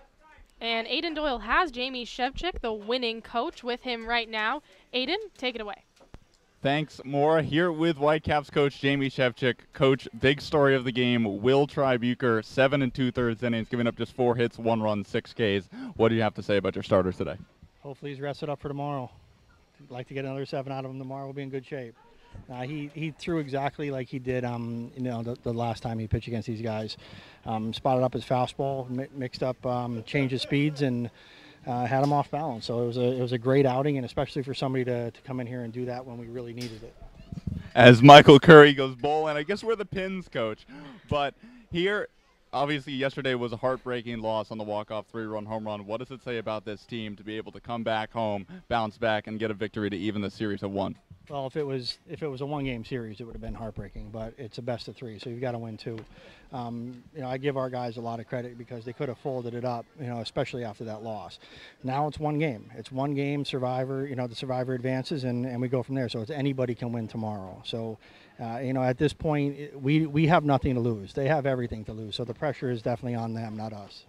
You talk about the importance of striking early. I just talked to Mickey Gasper. He drove in the first run of the ball game in the second inning. How important was it to get out to that early 1-0 lead? It was important because you get to breathe a little bit. It's hard when you're down a handful of runs and you got to fight your way back. So to get that run and to get some breathing room later in the game, it just takes a lot of pressure off everybody. So tomorrow is going to be another big one, and the same game plan has to be tomorrow. Try to get out to a lead and get good pitching, and who knows? You never know what can happen tomorrow. And you made a few lineup changes before the game, especially changing up a little bit at the top of the order. Your first 3 hitters in the order, Dunn, Datras, and Gasper, drove in 4 of your 6 runs today. How important is it to get not only guys on base at the top of the order, but also for them to produce some runs as well? It's big. I mean, it's the lineup has changed every single day. So I'll be honest with you. Most of it is how we feel that day, gut feeling. I look at the stats over and over every day, try to see what the matchups are against righties and lefties. Sometimes we even see how they take PP. So it's it's going to be the same thing tomorrow. Tomorrow we're going to do our research to see who we're facing and see which one of our guys we think are going to stack up best. All right, Coach, congrats on the win. Thanks so much, Aiden. And as always, thanks to Coach Jamie Shevchik. And tomorrow is going to be a very, very interesting game. It's all on the line. The Whitecaps have the chance to beat YD for the first time in a playoff series and move to the second round of a playoff in the playoffs since 2000. And that was the year they won the championship. So there's a lot on the line for the Brewster Whitecaps, but they seem very confident. As we just talked to Shevchik, we just talked to Tribuker, as it seems like Jamie Shevchik, I know he was kidding, but he'd love to have Will Tribuker back out there on the mound tomorrow. But we're thinking it's going to be Paulie Milto, could be Joe Molatier. Either way, flip-flop those, one will be available in relief. But what are you expecting tomorrow in this do-or-die matchup for both teams? Well, it's a big one for Brewster and for YD, and I tell you what, I'm sure all the other Cape League teams have their eye on this series as well. I'm sure Chatham and Orleans, whoever winds up coming out of that series, they got a big game tonight between the Firebirds and the Anglers, but whoever comes out of that series, I'm sure they would rather see the defending champion get knocked out of the proceedings before they got there. I'm sure that's something that all the other teams in the league will be looking at, because that's what this has kind of come to with YD, the way that Scott Pickler has kind of formed this mini dynasty here over the past 3 seasons. If Brewster can be the ones to slay the dragon tomorrow, it would be huge, not just for the Whitecaps, but for the whole league. So the series evens at 1. It's 1-1, do or die for both teams tomorrow. That's going to be at Red Wilson Field. That game starts at 4. Once again, Brewster pulls off a win here at Stony Brook Field. They take the 6-1 victory. Make sure you tune in tomorrow. That's going to be a great game. As we saw a great one, a walk-off homer last time we were there, and I think this one promises very similar excitement. So please tune into that at 4 right here on the Whitecaps Radio Network. But for now, I'm Maura Sheridan alongside Carter Woodeel. Thanks to Aiden Doyle on the sideline. So long from Stony Brook Field.